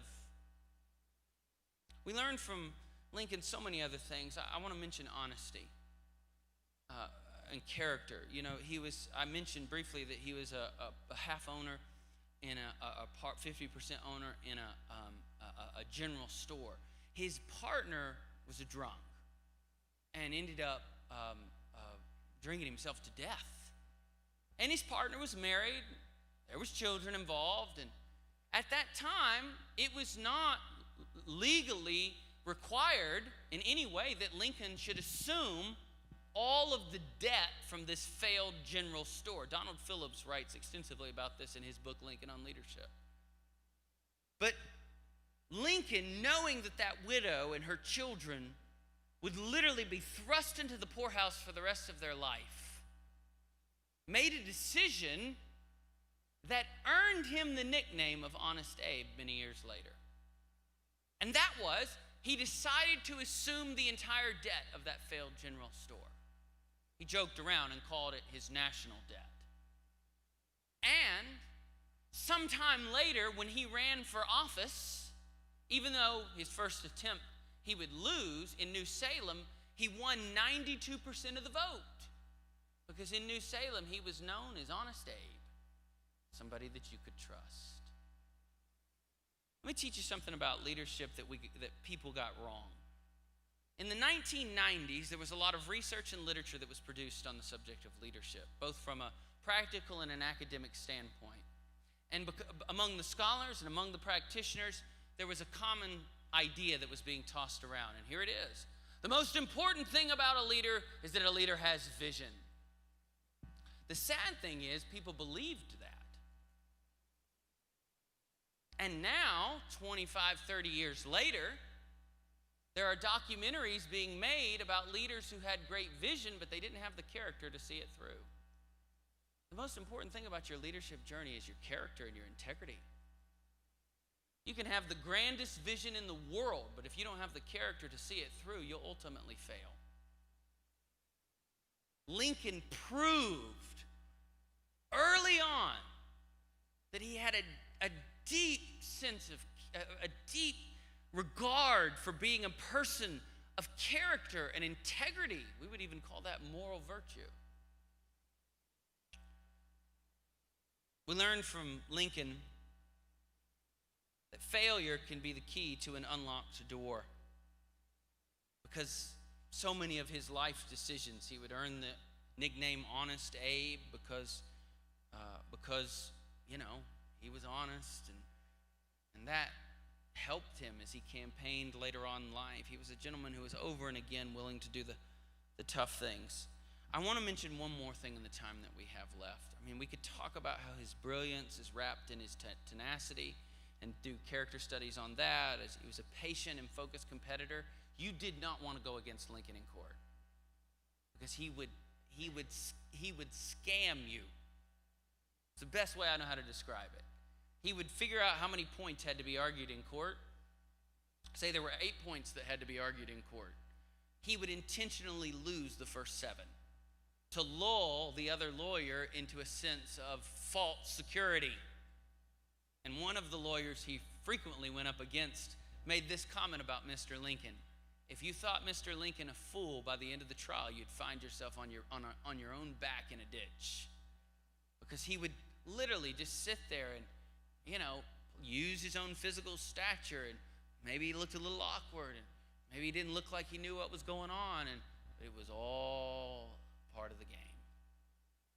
When it came to that 8th point, which was the one people would remember the most, people remember what was said last the most, he would drive that point home so hard, and he would take the victory. So he was a focused and a patient competitor. But what I like most about Lincoln was his ability to make tough decisions. We know that he made tough decisions all throughout his life when it came to the issue of slavery, when he took office, and he inherited a country that was literally divided. His predecessor, James Buchanan, had given up hope on holding the country together.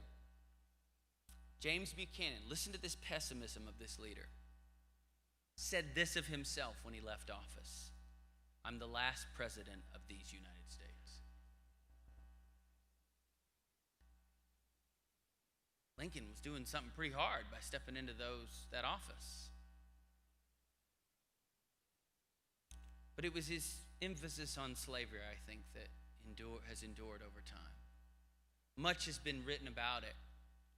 Movies have been made about it. People have won awards for the books and journalism they've done on it. And there's so many things that if you'll email me, I'll give you my top 5 favorite books. But I believe at the end of the day, you have to judge the man based on the continuity of what he said and the decisions that he made. And I believe if you were to take those 2 factors into consideration, Lincoln unapologetically hated slavery, which is why I've put a little statement down there at the bottom. I pulled it from James McPherson's book on Abraham Lincoln. And Lincoln there was this tradition, watch this, students. It doesn't exist like that anymore. And his assassination is part of the reason it doesn't exist like this anymore. But you could go on New Year's Day and you could shake hands with your president. You could meet him. And so Lincoln had stood for hours shaking hands. And, they didn't have the heating and the air conditioning that we have today. And so even with a good fire going, standing out there on a cold day, standing inside even on a cold day and shaking hands over and over and over, your hand would get tired. And that evening, after he was done shaking hands, he retreated up to an office in the White House with his cabinet partially assembled, and he was to sign the final draft of the Emancipation Proclamation. I'm so glad that McPherson brings this out, and he said that when he went to sign it, his hand was tired and a little shaky from shaking hands in the cold so long. And so Lincoln himself paused. Probably, from the scholars I've read, probably went over and warmed his hand by the fire, probably squeezed it out and exercised it a little bit. He said, all who examine this, if he were to sign it with a shaky hand, will hereafter say, he hesitated. A few moments later, he's made this statement: I never in my life have felt more certain that I was doing right than I do in signing this paper. If my name ever goes into history, it will be for this act, and my whole soul is in it. A pretty definitive statement on his stance. And the reason I mention this to you last, students, is because we live in a day and an age in which you're going to have to make some tough decisions. I hope that you'll write this down. I must be willing to stand alone.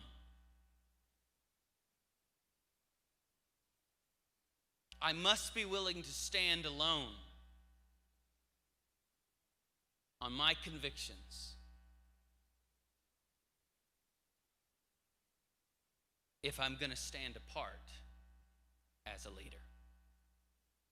I must be willing to stand alone on my convictions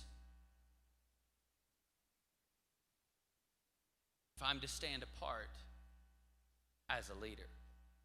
There will be moments, after you've written that down, look right up here, I promise you. Can I tell you something? Listen, I've been leading for about 20 years now, and I've gotten a lot wrong, but here's what I do know. There will be really crucial moments. Look at this. There will be really crucial moments along the way in which you may be the only one who is willing to step out and do the right thing. Others will eventually follow, but there will be that moment in which you have to be willing to stand alone because it's right if you're going to stand apart as a leader. I love what Tony Dungy says about this in one of his books. I mention it quite often, so forgive me if you've heard it. Coach Dungy said this: stubbornness is a virtue if you're right. You're going to have to be able to be stubborn and stand alone on what you believe, ladies and gentlemen, at times in your journey. Others will follow, don't worry. But it is the person with courage who usually determines where the crowd will go. And I believe that Lincoln, no man is perfect, but I believe that Lincoln, at the end, teaches us to lead through crisis because he was a man of courage. And one of the greatest evidences of his courage was his willingness and decisiveness when making tough decisions. You're going to have to stand alone at one moment or another. You know what? You may have to do it a couple times. You're going to have to stand alone at some point on your own convictions if you're going to stand apart as a leader in this world. Let me pray for you. Jesus, thank you for these amazing, incredible men and women. Thank you for my brothers and my sisters in this room. Thank you that we can gather together in our nation's capital and have important conversations and talk about big ideas. And Lord Jesus, thank you so much that we actually can gather in person. And Father, I pray that you'd go before us. Lord, that you'd give us favor as we walk throughout this experience and as we glean all that we can, as we soak as much of this in as we can. Help us to learn, help us to grow, ultimately help us to become leaders who live our lives out at your feet. Thank you for the examples of historical leadership that we can learn from. Thank you for the lessons and the principles that we can learn. Thank you, Jesus, most of all, that you love us and that we can even sit in a room like this on a day like this and learn like this is further demonstration that you are good. We love you, Jesus. Everybody in the room said together, amen and amen. All right, Miss Nikki. Thank you, Brent. Well, students, I am well aware that I'm standing between you and a well-deserved dinner. But before we do that, I have the incredible privilege to introduce to you a group of individuals that are here to serve you this week. They are here because they believe that you guys are a big deal. So I will welcome them to the stage. So if you will join me in cheering for them as you turn to page 128 in your syllabus. We're getting a little dance in. They're very excited, some of them. Thank you, Hannah. I like your little moves there. There you go. There we go. A little bit. Welcome, welcome, everybody. One of the things that we love to do as a part of your SLU 201 experience is put people in front of you that are just a little further along in the journey. Now, while we don't get to have you on coaches and out in DC, they are here and still want to make some great connections with you. And so if you are wondering what that name on the back of your syllabus is, this is our opportunity to put a face with the name. Now listen, if you're in group 1, don't let me down. You are going to set the tone for the rest of the groups. So if you are in group 1, put your hands together because Adelaide is your staff member. There we go. All right. That's pretty good. If you are in group number 2, then Lexi McBride is your staff member. Group 2. There's a little bit of work. We got to keep going on that. All right, group number 3, Ashley is your staff member. Where's group 3? Oh, there we go. Good job, guys. Group number 4, Ashton is your staff member. There we go, Ashton, they're over there. They're finding you in the room. All right, group number 5, Brennan is your staff member. Okay, Brennan. Make sure you wave your hand so he can find you in the room. All right, group number 6, George is your staff member. There we go, George. You see him back there? Okay, awesome. Group number 7, Hannah is your staff member. Where are you, group 7? There you go in the back, Hannah. All right. Group number 8, Jill is your staff member. Hey, that's the way to do it, Woodstock. Good job. All right, good job. All right, if you are in group number 9, then John is your staff member. Okay, very good, very good. All right, group number 10, Mary Kate is your staff member. We're going to ease into it. We're going to get y'all some coffee for tomorrow there. All right, group number 11, Megan is your staff member right there. There we go. Megan, your group is front row. I like that. All right. They don't play. They're serious. They're here. All right, group number 12, Maybe is your staff member. Oh, well done. Well done. All right, group number 13, Taylor T-Glow is your staff member. Right there, Taylor. You got it? Okay. And last but not least, if you are in group number 14, then Walker is your staff member. Excellent. Thank you, guys. Y'all can go on back as we're getting ready for dinner. Now, let me give you some instructions, students. And then dessert is about to happen. I know you're excited. I went because I care about you and I tested them for you. So, with that, we're going to you get a whole hour for dinner. So, live it up. But as you're doing that, I want to make sure and encourage y'all to go to the booths. There are some opportunities for y'all to put into action what you're learning and hearing from the speakers. So, the Be Change, Make Change, and See Change booths, you're going to want to do that. There is also a banner over there. We want to make sure that you put your handprint on your SLU 201 experience. And if you haven't checked it out, all right, over there, we have a very own selfie stick. So you're going to want to do that. It'll help you as you compete for the social media contest. Finally, did y'all enjoy what Brent had to say about Lincoln? That was awesome. That's awesome. Yeah. There is a resource back at our merch table if you want to learn more about Lincoln, and that'll be open during your break. With that, as you exit out the doors here, you're going to head to the left, and there are 2 rooms for dinner, and you can pick either one. It's the salons in Skyview. With that, we'll see you in an hour. Have a great dinner.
All right, all right, all right. Ladies and gentlemen, let's make our way to our seats.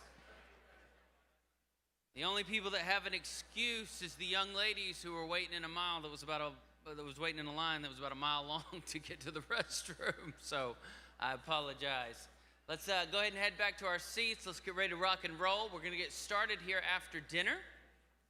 As soon as everybody gets seated and is ready to go. So proud of you, by the way. I just want to say that while some of us are still coming in. It's not my way of killing time, but I have the time now, so I wanted just to say I'm just blown away. I need you to hear my heart here for a second, because some of you, we communicate throughout the year. You reach out, we talk a lot through the different platforms and wrestle with ideas and stuff, but I want you to know something and I want all the group leaders to hear me. From our perspective, we are, and this is an old-fashioned word, but we're a parachurch organization, which means our whole purpose is to come alongside. The word parachurch comes from the Greek word paraclete, and the ministry of the Holy Spirit was called it would come alongside, and we exist to come alongside. If one day we work ourselves out of a job, then maybe we did it right. And so I just want you to know, I know we're still night one, we're going to run hard, there's a lot of ground to cover, but you are the very reason that I get up and go to work every day, that our whole team gets up and goes to work every day. And I couldn't be more prouder of you, okay? As we go throughout this SLU 201 anomaly year experience, I have the incredible privilege tonight, and then we'll have a couple more as we go throughout the journey, of introducing to you, and I think Nikki will introduce somebody else, but literally having a moment where we kind of not take a time out, but where we shift our perspective on an amazing leader who may be just one chapter ahead of you in the story, who just a few moments ago, a matter of just years, was sitting in some of the same seats that you're sitting in now. And so what we've discovered in recent years is that's some of the best insights that you could receive on the leadership journey is I taught you this at 101. You want to get older people in your life, old people in your life, and dead people in your life. Those are the three types of people you want in your life. Those who are just ahead of you in the journey, those who are nearing the end of their journey, and those who have gone on to heaven and left something behind. And so I want to introduce you to somebody that's just a little bit ahead of you in the journey. This is maybe Nadorse. Did I do it right? Close enough. Close enough. Anyways, hold on. Yeah, Nadorse. Did I not? Nadarse. Nadarse. There it is. Close, Nadarse. close. So would you do me a favor? Would you welcome maybe to the stage and Thank you. I'm going to start off with an easy one. Okay. Softball question.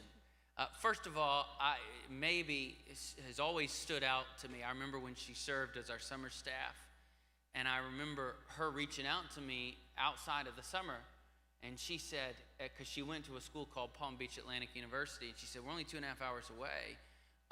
If I got all the summer staff from Palm Beach Atlantic, could we come over and hang out at the house one night? And so it was a wonderful night, because I got to sit with some amazing college students, and we weren't rushed with all the programs of the summer, and we just talked for hours and ate Chris's cake. And ate my wife's. Yeah, she's a pretty good little cook there. And marry an Italian woman that can learn to cook country, and woo, boy, it's a good combination. And by country, I mean Southern. So she's got that Italian side. Anyways, that's another subject. Maybe kind of give us a little bit of a snapshot about your SLU story and what you're doing now. Sure, yeah. I'm so excited to be here. This is my 5th summer. Well, we're just not going to count 2020, but my 5th summer serving with SLU, and it's just a privilege to be here. So I went through as a student, and at 101, I just remember, sitting in the room, and for the first time during that dream session, just realizing that up until that point in my life, there's a lot of people who'd had lots of opinions about what my dreams should be, right? So what my career should be, what I should be passionate about, what I should, be doing with my life. And it wasn't until that moment that hearing Brent speak, if you could do anything for the glory of God, what would you do? I was like, wow, that decision belongs to me, right? And so it just opened up a whole new world. And from there, I just moved heaven and earth to keep going on my SLU journey. I got a summer job so that I could pay for 201, and then I became a U.S. citizen so that I could go to 301. All right, stop right there for a moment. Explain that a little bit. So I emigrated to the United States from Cuba when I was 8 years old, and so I was a Cuban citizen up until that point. And so to travel internationally, it's not that easy.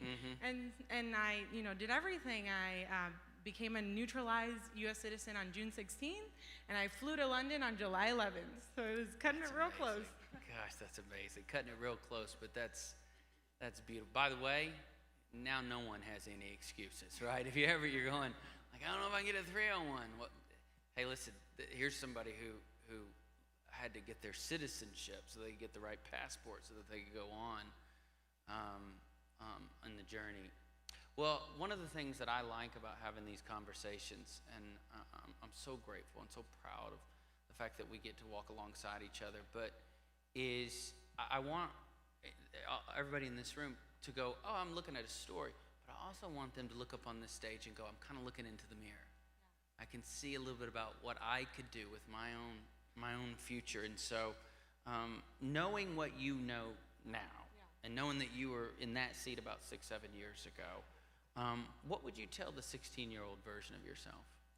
Yeah, so that's a big one, right? Lots of things I'm sure I'd like to do over. Yes, when I ma'am. was 16. Yes, ma'am. But the biggest thing is just to follow that example of servant leadership, just just first and foremost, right? So look for a need and meet that need, and through that you will find exactly what you're passionate about through serving others. And that for me was the population of vulnerable children who come from hard places, who are struggling. And that's how I pursued my master's in mental health counseling and marriage and family therapy at Palm Beach Atlantic University.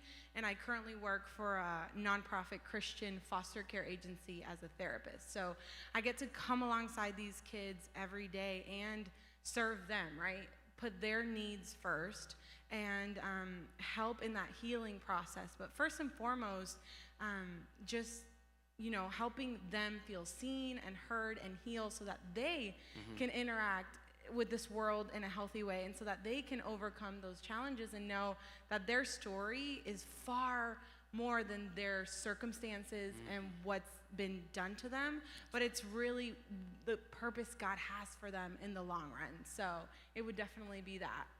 Find a need, see a need, fill a need. Yeah, and you know what, you do that long enough and you go, I think I could make a living doing this. This is what I could give my life to as a vocation. The foster care system, as you know, very close to our heart. We adopted 3 children this last year. In the middle of the pandemic, we were given this incredible opportunity. And maybe somebody that I've asked several questions from, just because if we had to write a book about adoption right now, my wife and I were laughing the other night, we'd title it, We Have No Idea What We're Doing. And so we're constantly asking advice, and maybe knows not only the system, but some of the struggles, how to navigate some of the trauma. And so this is somebody that I know that people have come up to me already this week, and that's their burden, is foster care system, adoption. And so this is an incredible resource. A leader who is accessible, who is pursuing her dreams, and who is making a difference in a part of the world or part of our society, I would say. I just think it makes Jesus smile, and so I'm so grateful for that. Well, finally, everybody gives me a script, so I stay on script, but I'm gonna go off a little bit. Pat Williams said last week at SLU 101, because he's 82 years old and he has a new dream, and I said, why do you have a new dream? And he goes, well, B, he always talks to me that way, B, if you ever stop dreaming, you start dying. And so your leaders do keep dreaming. In closing, would you tell us a little bit about your dream as you reflect on your hope for the church, and maybe kind of a big picture view of what the church can do to make a dent, make a change? Sure. Well, just to give you guys a little perspective, right now in the United States, there's about 400,000 children in the foster care system. In Florida alone, that looks like about 19,000. And in my zip code, just my zip code, which is not that big, just in 2020, 100 kids were removed from their home. And that's during a global pandemic where reporting was really low. And so working for a Christian agency has really taught me that, I was called to live out that Deuteronomy 10, principle of caring for the fatherless and the widow and the foreigner, and really coming alongside them and not only providing therapy services and resources, but also the gospel, right? And so speaking truth into their lives. And it's funny that you mentioned dreams, Brent, because recently the dream God has placed in my heart has been to actually combine my two passions, so SLU and my heart for foster care, and to bring teens who are in foster care to SLU, because I want them to see that there is a world beyond their circumstances. I know for me and for a lot of the staff here, until we got to this place, our eyes hadn't been open to the possibilities that were out there, and to know that we could tackle obstacles that were bigger than ourselves because we have God backing us up. And so that is my dream, just to bring this to teens who otherwise wouldn't get this opportunity, and have them know that they can change the world regardless of what their past was. And in the summer of 2022, maybe is not going to be volunteering at SLU, because she's actually going to be leading a group of young men and women that are under her care and that she's influencing to actually come through the SLU 101 and start that journey. And that's a beautiful thing, isn't it? And so I can't wait for that day. I won't cry. I know. I'll try not to. I've already cried twice today. I'll try not to. Let me ask you about this, though. I know it's not on the sheet. I know everybody in the back's getting nervous because I'm off script. But those of us who have, and I'm not saying if you're involved in this part of ministry, it's better than being involved in another part of ministry. No, you do what you're called to do. But if you get involved in this kind of ministry, I'm actually praying for a day in which the church eradicates the foster care system, in which there is no more system because the church has said, oh, wait, we weren't supposed to delegate that job to government in the first place. Do you believe that can happen in our lifetime? That's definitely a huge undertaking, right? And I think in order to answer that question, rather than focusing on, even the church taking over child welfare, is how can we come alongside families before they get to that point, right? And so coming alongside families and providing resources and aid so that they don't lose their children, so that the children aren't displaced, because we believe at my agency, and I believe that we were created to be with our biological families whenever possible.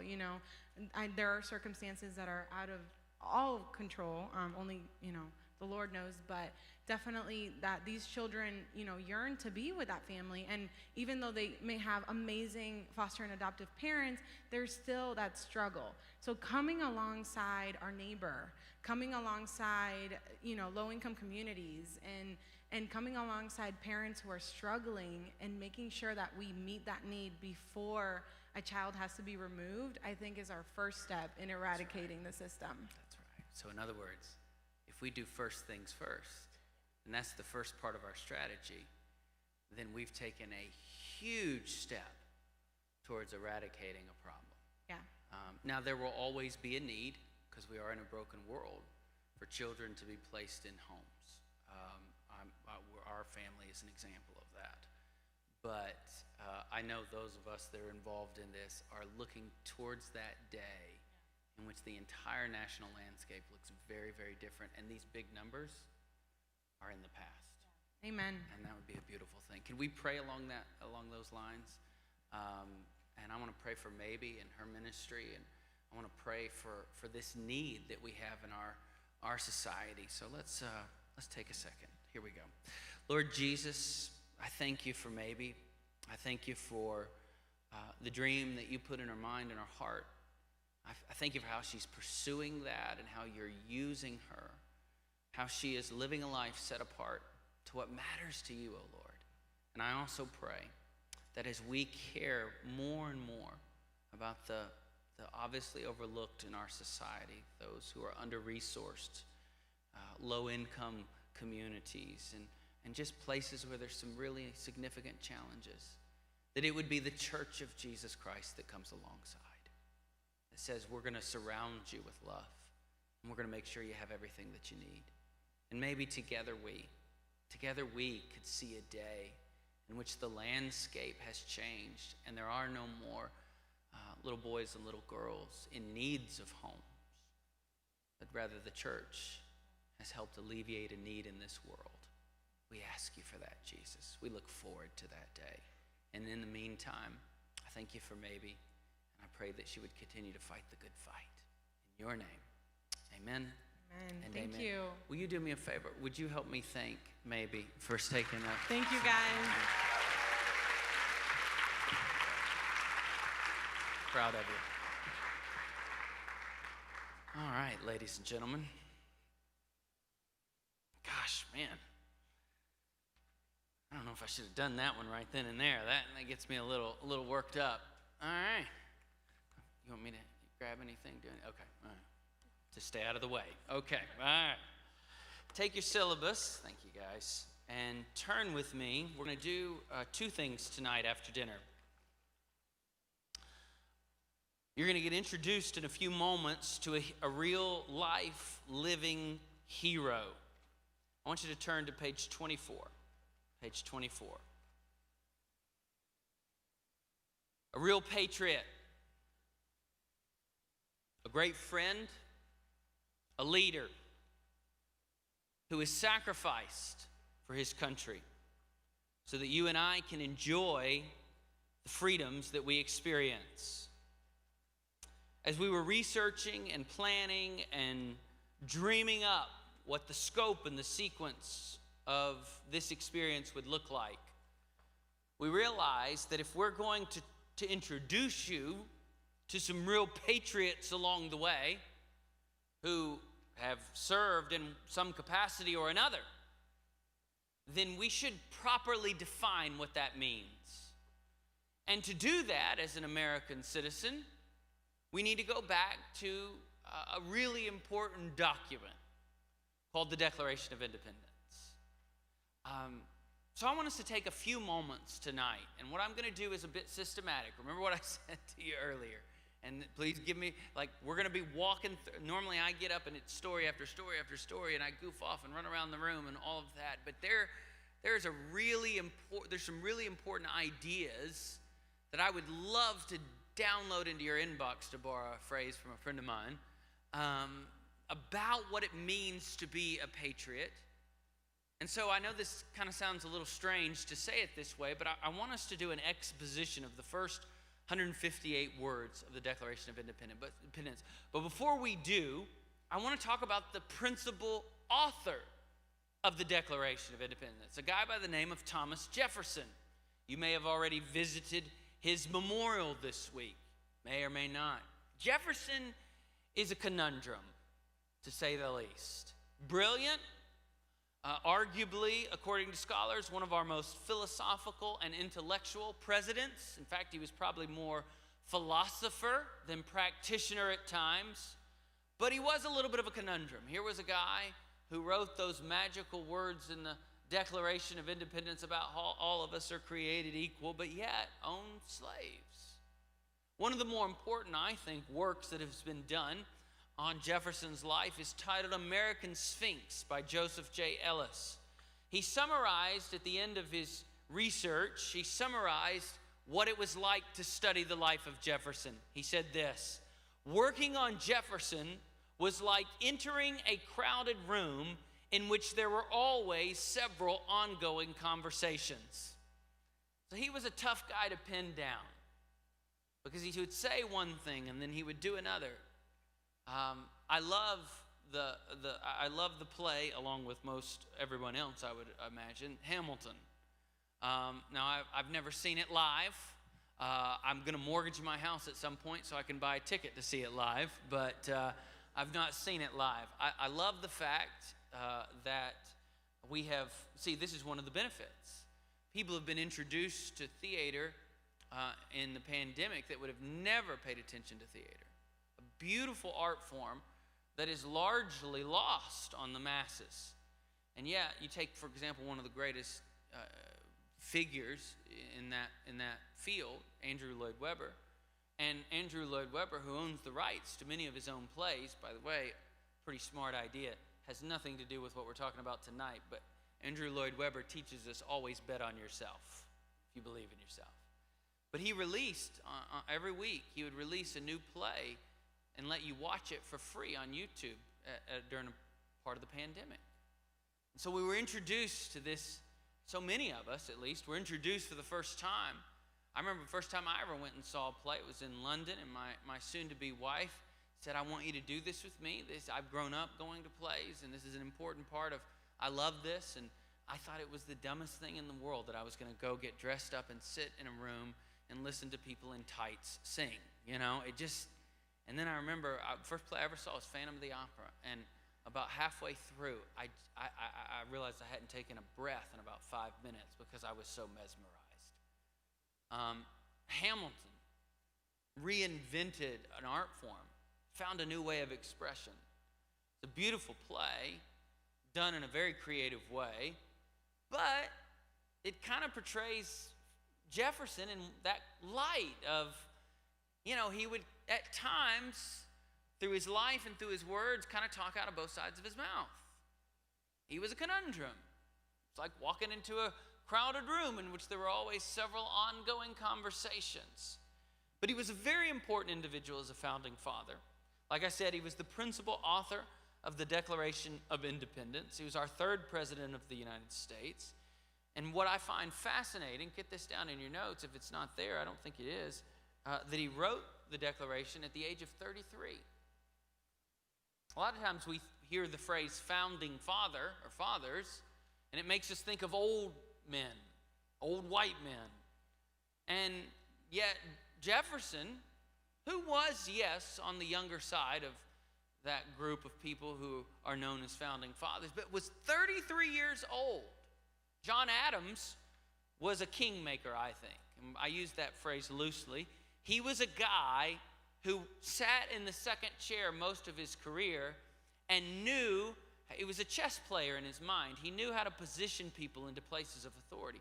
It was Adams, who suggested and made sure that Jefferson would be one of the contributors, and of course he ended up being the principal author of the Declaration of Independence. We have a lot, we owe Adams a lot in the fact that he positioned, in fact he would do the same thing for George Washington, in that he was a very very staunch proponent of Washington's leadership, and was very comfortable. He wasn't always comfortable. He didn't like it all the time, but he was comfortable, as we look back now, sitting in the second chair. He didn't like it, but he was comfortable doing it.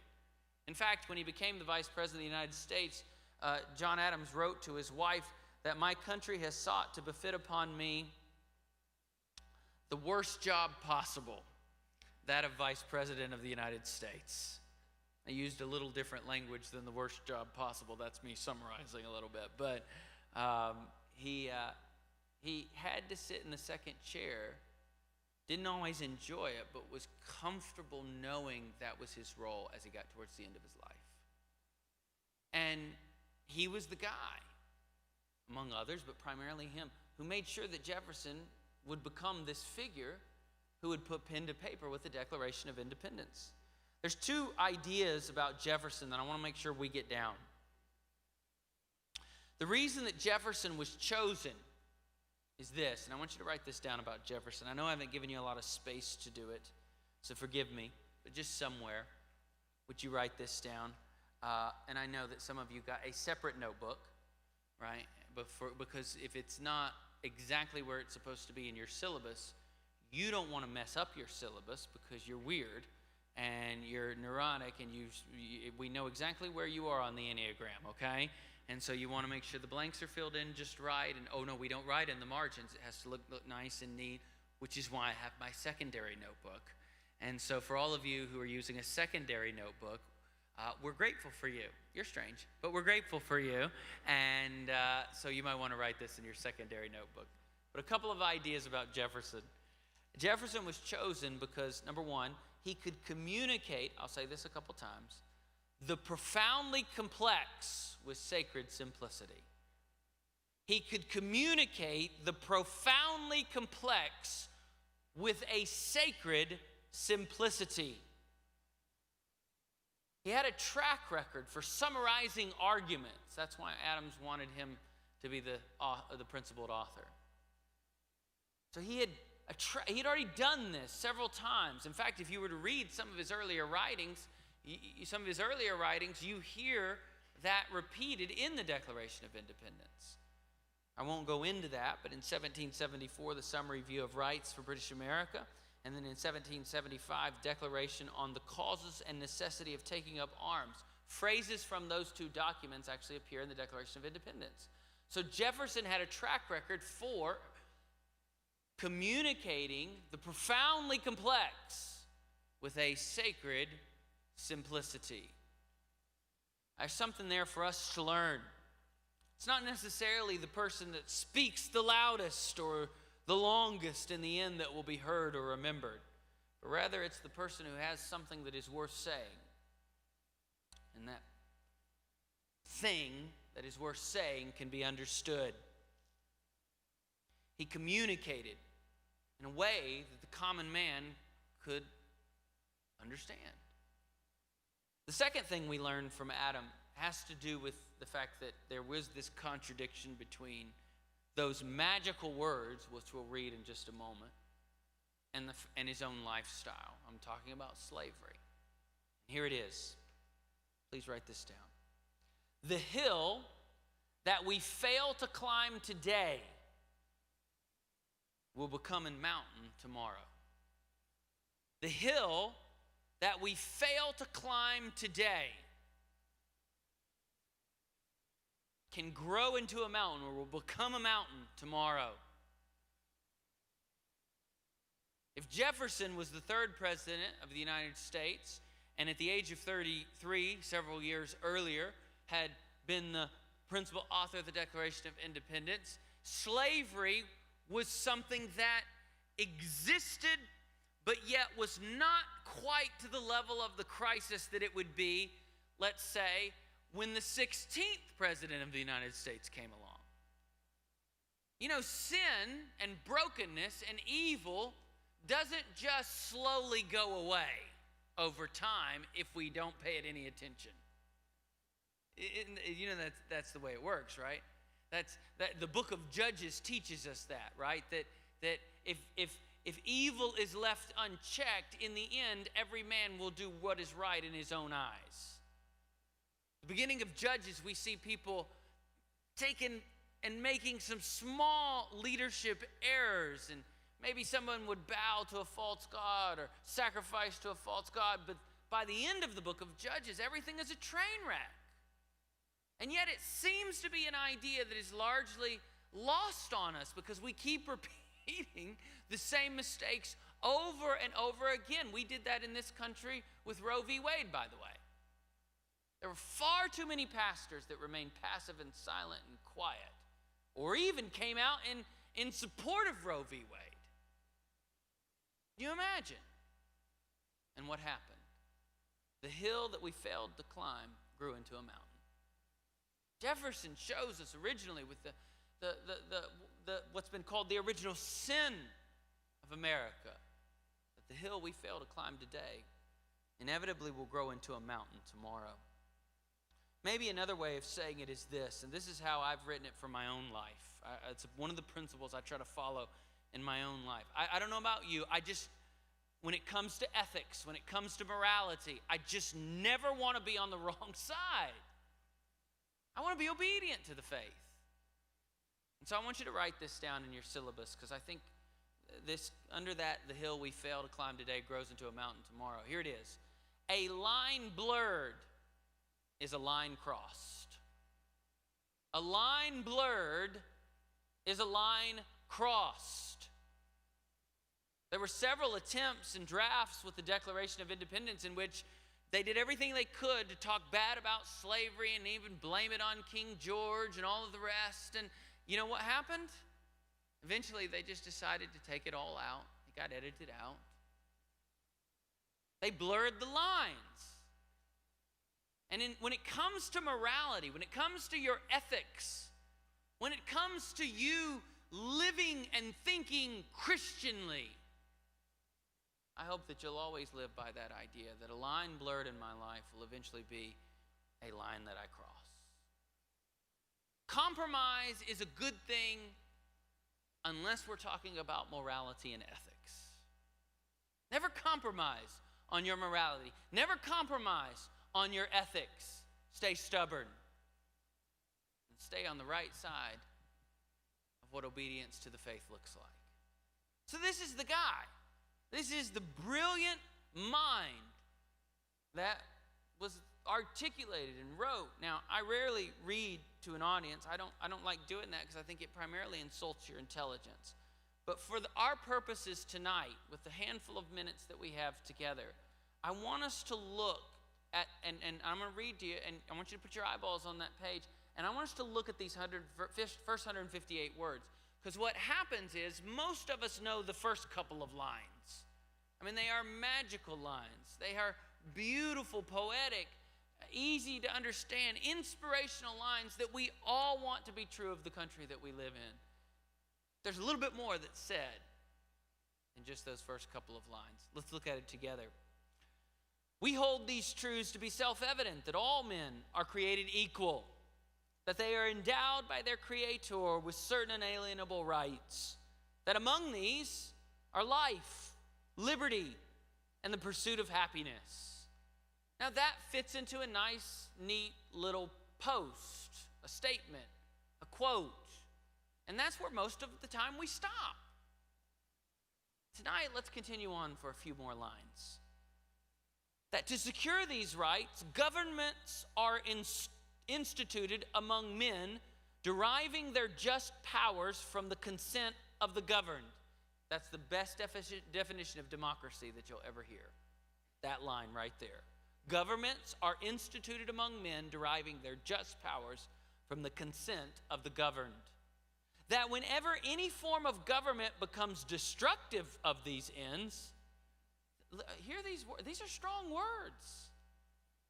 It is the right of the people to alter or abolish it, and to institute a new government, laying its foundation on such principles and organizing its powers in such form as to them shall seem most likely to affect their safety and happiness.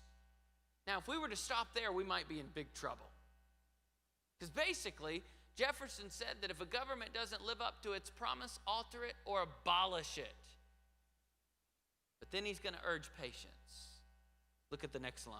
Prudence, or patience, indeed, will dictate that governments long established should not be changed for light and transient causes. That just simply means a transient cause. Think of a transient cause as a trend.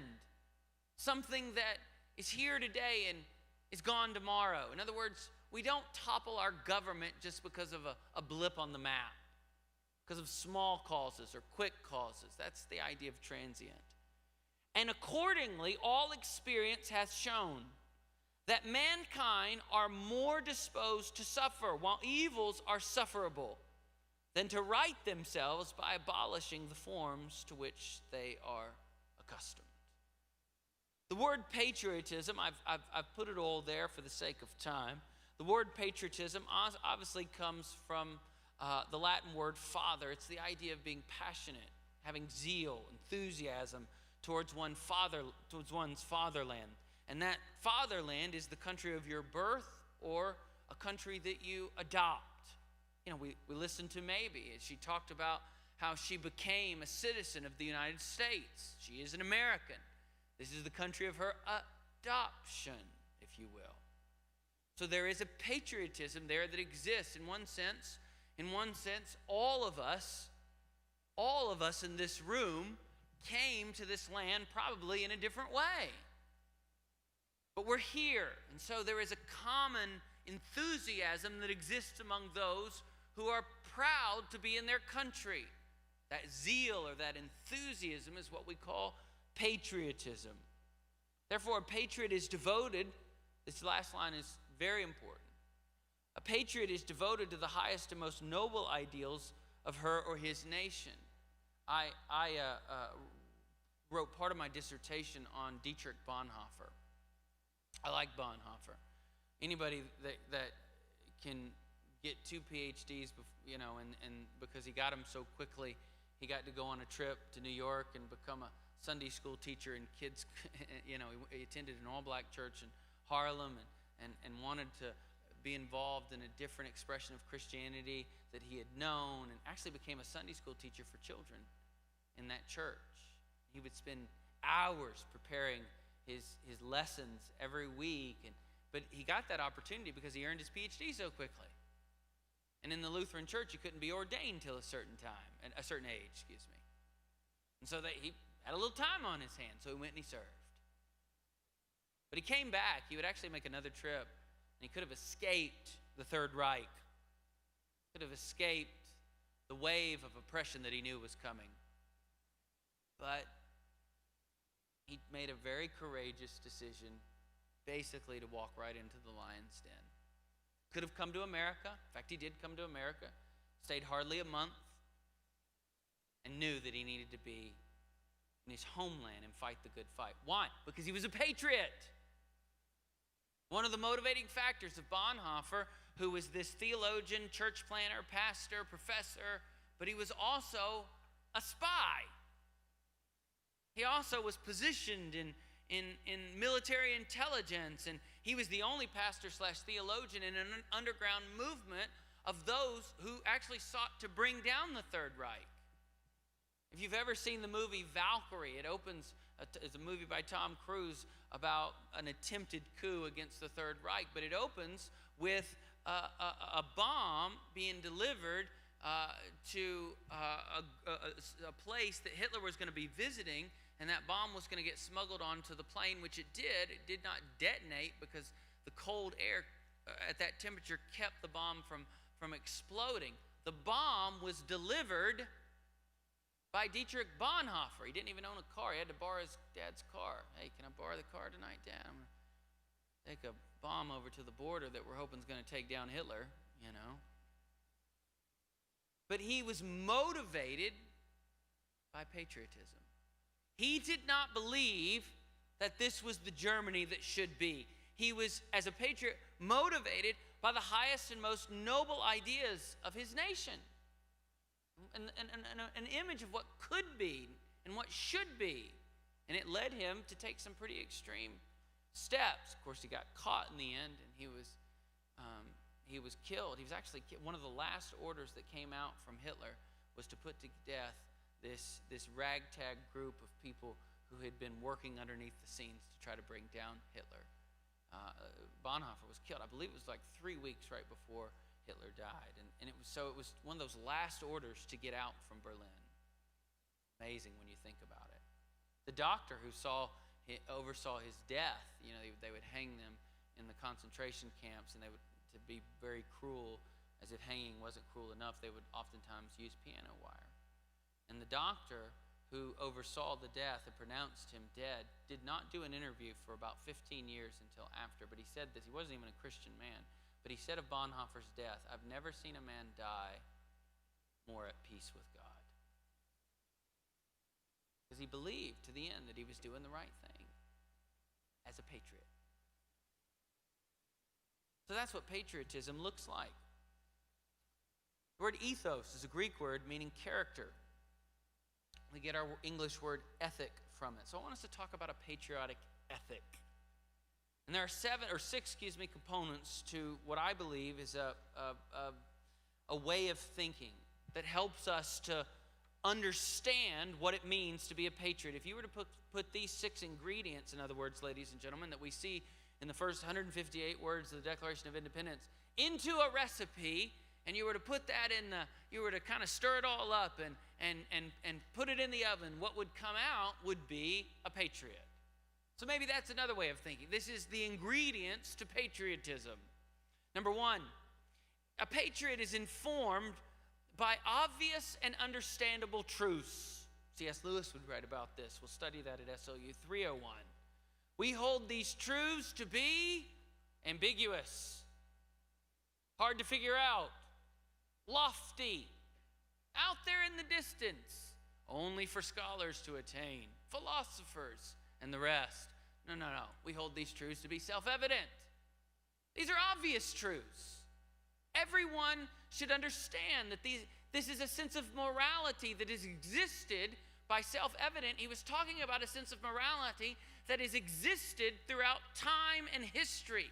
That this sense of morality, this sense of right and wrong, is not just reserved at this time for the American experiment that would become our country, but rather these are self-evident truths that are upheld and treasured among societies throughout time and history when it comes to the idea of right and wrong. This was an idea, believe it or not, that helped lead to C.S. Lewis becoming a Christian. So they're self-evident. Patriotism is grounded in equality of all persons. All men are created equal. I love the way Dr. King said it. He summarized so much of what the civil rights movement was motivated by when he said, the quality, not the longevity of one's life, is what is important. I hope that what comes out of your understanding of patriotism is that we are all, Christian or not, image bearers. And the fact that somebody else who is a citizen in the same country as I am is an image bearer, and the fact that I am a Christian creates a sense of responsibility for me to see and thus treat that person as a fellow image bearer. That all men are created equal. A country, I believe, will never live up to its highest ideals until every one of its citizens is treated equally. Number 3, a patriot is motivated by divine blessing. They are endowed by their Creator with certain unalienable rights. Our patriotism, as a result of our freedom, is a blessing, and it is a blessing that is not deserved. Don't get it twisted. America, everybody likes to talk, there's all this, obviously, verbiage that goes around, and we're great. I think a better way to think about us is we're blessed. We're blessed. When you talk about how great you are, you can get caught up in your own arrogance and become the hero of your own story. When you realize that you're blessed, then you know that a blessing was never deserved. It keeps you humble. So yes, listen, I know that we're awesome. I know that we're America. I know that, right? I hear it. I'm with you. Yes, okay. But I think a healthier way of looking at our country is not to say how great we are, but because when we go, we're so great, then, well, what contributed to that greatness? And then you have to backtrack history. And I don't think anybody in this room with their right mind would say we're awesome because of slavery. We're awesome because of how we treated women. We're awesome because of all of these different mistakes that we've made. No. We're blessed not because of our mistakes, but in spite of our mistakes. And if anybody should get this, it's the Christian. The Christian should know above all other human beings on planet Earth that I am a blessed human being, not because of anything that I have accomplished, but because of something that was accomplished for me. Blessing, by its very definition, is not earned nor deserved, but is rather granted and must be stewarded. How are you going to manage the blessing? That's a question that every patriot should ask and answer. Our patriotism, result of our freedom, is a blessing. Patriotism is also guided by the highest ideals of what a nation should aspire to be. That among these are life, liberty, and the pursuit of happiness. Let's turn those three words into a question. Would you write these three questions down? I don't think I have them on a screen for you. But in my notes, I've written three questions based on these words. Is life protected and valued? You got to ask yourself, is life being protected? Is life protected? Is life valued? A patriot cares deeply about the sanctity of human life. Number two, is freedom guarded and granted?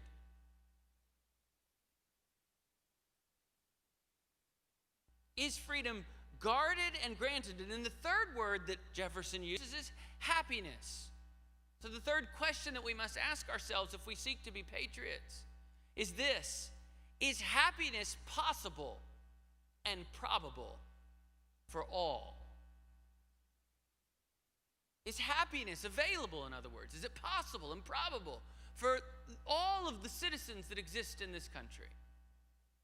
So a patriot is motivated and guided by the highest ideals of what a nation should aspire to be. Number 5, patriots seek to hold their country accountable to a better version of itself. Boy, weren't those, the first time I remember reading those words, I'd grown up here in life, liberty and the pursuit of happiness, and those are just magical words, but I remember the first time I read those words, whenever any form of government becomes destructive to these ends, it is the right of the people to alter or abolish it. I'm going, did this guy really write this? That didn't sound very magical. We went from all the happy feelings to now you can alter or abolish a government? You know what Jefferson was ensuring in the Declaration of Independence is it is the citizen's job. It is your job. It is my job as a patriot to hold our country and our government accountable. By the way, I think that's why democracy, even with its flaws, is the most beautiful expression of government. Is the healthiest expression of government because it is a government that allows the people to hold its government accountable without bloodshed. We don't have to topple a government or have a coup, but we have the freedom to exercise a right, and that is to choose who our officials will be. You get the right to alter your government. The sad truth is that many people just don't take advantage of that right. Now, can I be honest with you? I know where some of you are on that because I'm with you. Politics is not my thing. To me, it's a little grimy. Some people who I know and have friends who are politicians, God bless them. But it's the whole public square thing, it's hard for me. I thank God for men like Chaplain Barry C. Black, who's going to speak to us later on in this conference, because he's right smack dab in the middle of the public square being salt and light every day. I thank God for people who can take a strong stand for their faith in different places. I thank God for that. But ladies and gentlemen, I know that for some of us, especially in this generation, we're a little turned off by it all. And we are increasingly, and the research holds this true, we are naturally, I hate to say this because nobody likes to be talked about, but this is what we're learning about your generation. I hate to say it that way because it's hey man, don't talk down to me. I'm part of Gen X. So you're part of whatever you're called, Gen Z. Gen X, we were like the smallest generation. We're the most cynical generation. And we don't remember much about our teenage years because we were high listening to Nirvana the whole time. And that's why we didn't last very long, okay? And so I get it. Nobody likes to be talked about, but for all the pros of your generation, and by the way, I think your generation is positioned to see a movement of God unlike any other. Because you're committed to longevity. You like to put down deep roots. You're fiscally conservative. There's so many positives about this generation. But one of the things that we got to work on is that there's a natural cynicism that seems to be woven into our cultural DNA about people in power, particularly older people in power. And so I would encourage you, as citizens of this country who desire to be patriots, don't let your cynicism divorce you from the process. Be involved. Be involved. Now, I'm never going to go out and campaign for somebody. That's just not my gig. I feel like I couldn't take enough showers to wash that off of me if I ever did that. I'm not that guy. But I'm going to be involved. I'm going to be involved in the issues. I'm going to vote. I'm going to care. I'm going to do my research. I'm going to have conversations with those that want to have conversations.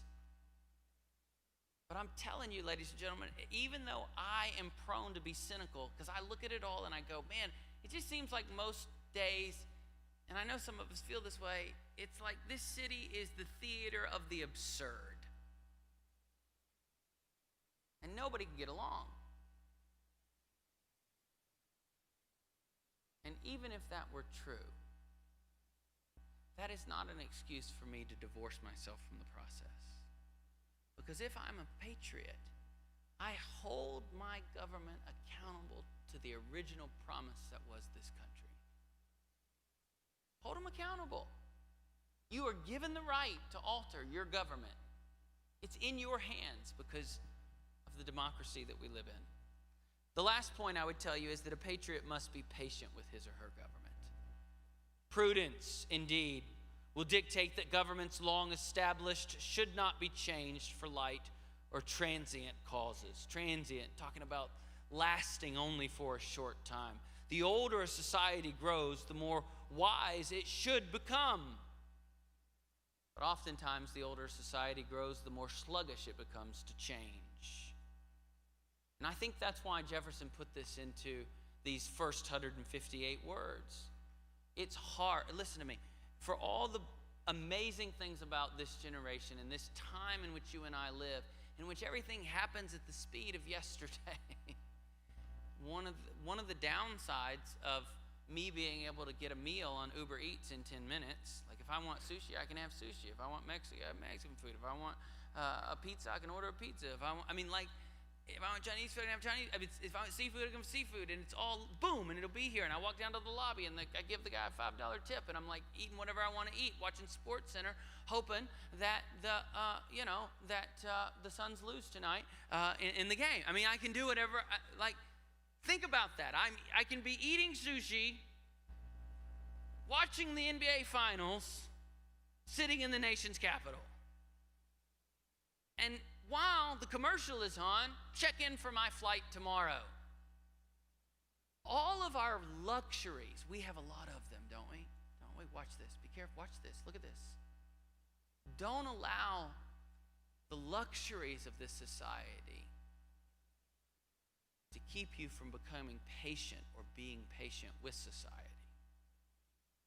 Don't allow all the benefits to cause you to be impatient. The types of change that we're talking about at this conference take time. God knows I wish some of them could happen overnight, and they need to. But you got to be a patient and a focused patriot, knowing that you have the power. You have the right. You have the ability to hold your government accountable to the vision of what it could and should be. And if that's true, maybe at our founding is not when we were the most Christian. Maybe we were founded on good and maybe some godly principles. But maybe the best is not in the past, but the best is yet to come. Every pastor in this room is hoping for that, by the way. I've never met a pastor that went, yeah, well, the best is back there somewhere in the past, so we're just going to kind of do the best we can with what we got. No. Could it be that the better days are yet to come? Could it be that we could see some real change in our country because we're going to own what it means to be a patriot. And the reason we're doing this session right now is because you're going to get to hear from a great patriot. And we wanted to give you a lens which to look through so that your appreciation and well of gratitude will run even deeper than it maybe it does now. It's up to you though, guys. It's up to you. People have sacrificed. People have worked hard. People have labored. And on top of all of that, we've been given a blessing that we do not deserve. And I'll simply ask you this question: what are you going to do with it? And my prayer and my hope is that you would be a patriot that understands those self-evident truths, that believes in the equality of all persons, that is motivated by the blessing that is given, that is guided by the highest ideals of what a nation could and should be, that holds its country accountable to a better version of itself, all along being patient with the country that you live in. That's what a patriot looks like. Let me pray for us, and I'm going to give you a short break, and then we're going to dive into, I promise you, what will be the highlight, one of the highlights of our gatherings. I cannot wait for this next session. It will be a highlight. And I'll shut up because I'll keep saying stuff I shouldn't say. I don't want to take away anything from what's going to happen. Here we go. Let's pray. Jesus, thank you for our freedom. Thank you that we have been blessed. And even though we know a blessing by its very definition is not something that is deserved, we now say, let us be the types of citizens, even though we're just temporary citizens here on earth, because our heavenly citizenship is what ultimately defines us. But let us manage this blessing of citizenship in this country in such a way that honors you, in such a way that believes the best about what our country could and should be, and strives for it, and is involved, and is patient, and believes in equality, and cares for other citizens, and believes that we'll never be what we could and should be until all persons are valued as image bearers. Let us be those kinds of patriots so that we may change things and honor you and glorify you with those changes. In your precious, in your holy name I pray. Amen. Can we say it together? And amen. All right, ladies and gentlemen. Let me give you, let me give you a break. Quick stand-up break. This isn't a big, long break where you get coffee in 3 languages. This is a much different kind of break. I need you to do nothing more than stretch. Say hey to somebody. And do your best to stay in this room unless you just got to take a potty break. You got 10 minutes to stand and stretch, and then I need you back in your seats, and we're going to get ready to rock and roll with our next session. Go.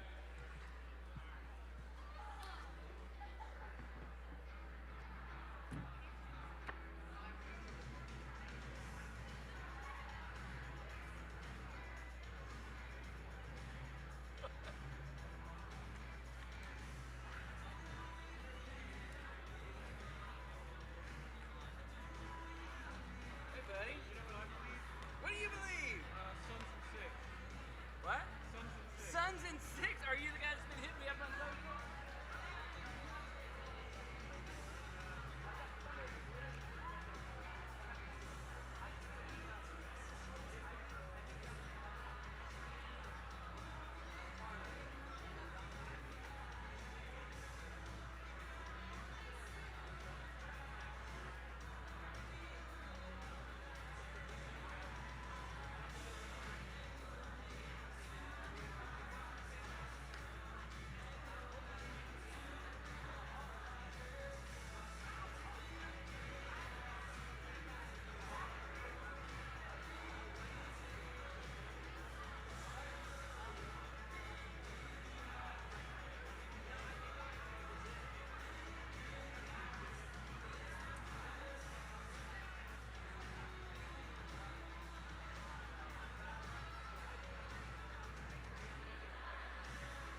All right, ladies and gentlemen, let's make our way back to our seats.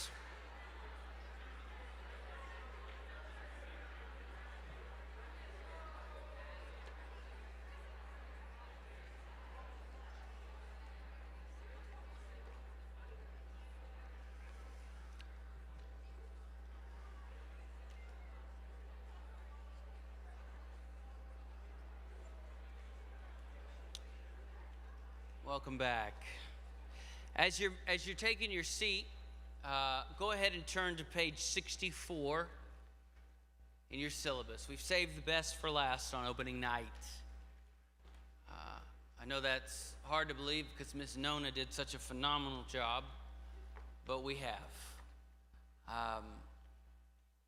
I'm not going to do a long, elaborate introduction because I've got a brief video that's going to do a better job than I ever could on this. But I'll tell you this, that the gentleman you're about to hear from is a patriot, is a hero, is somebody who has served, is someone who has been willing to sacrifice their very life for the freedoms that you and I enjoy. But he's also a friend. He's also somebody that has found a second career in helping pastors learn what it means to lead. He's a pastor himself, a church planner.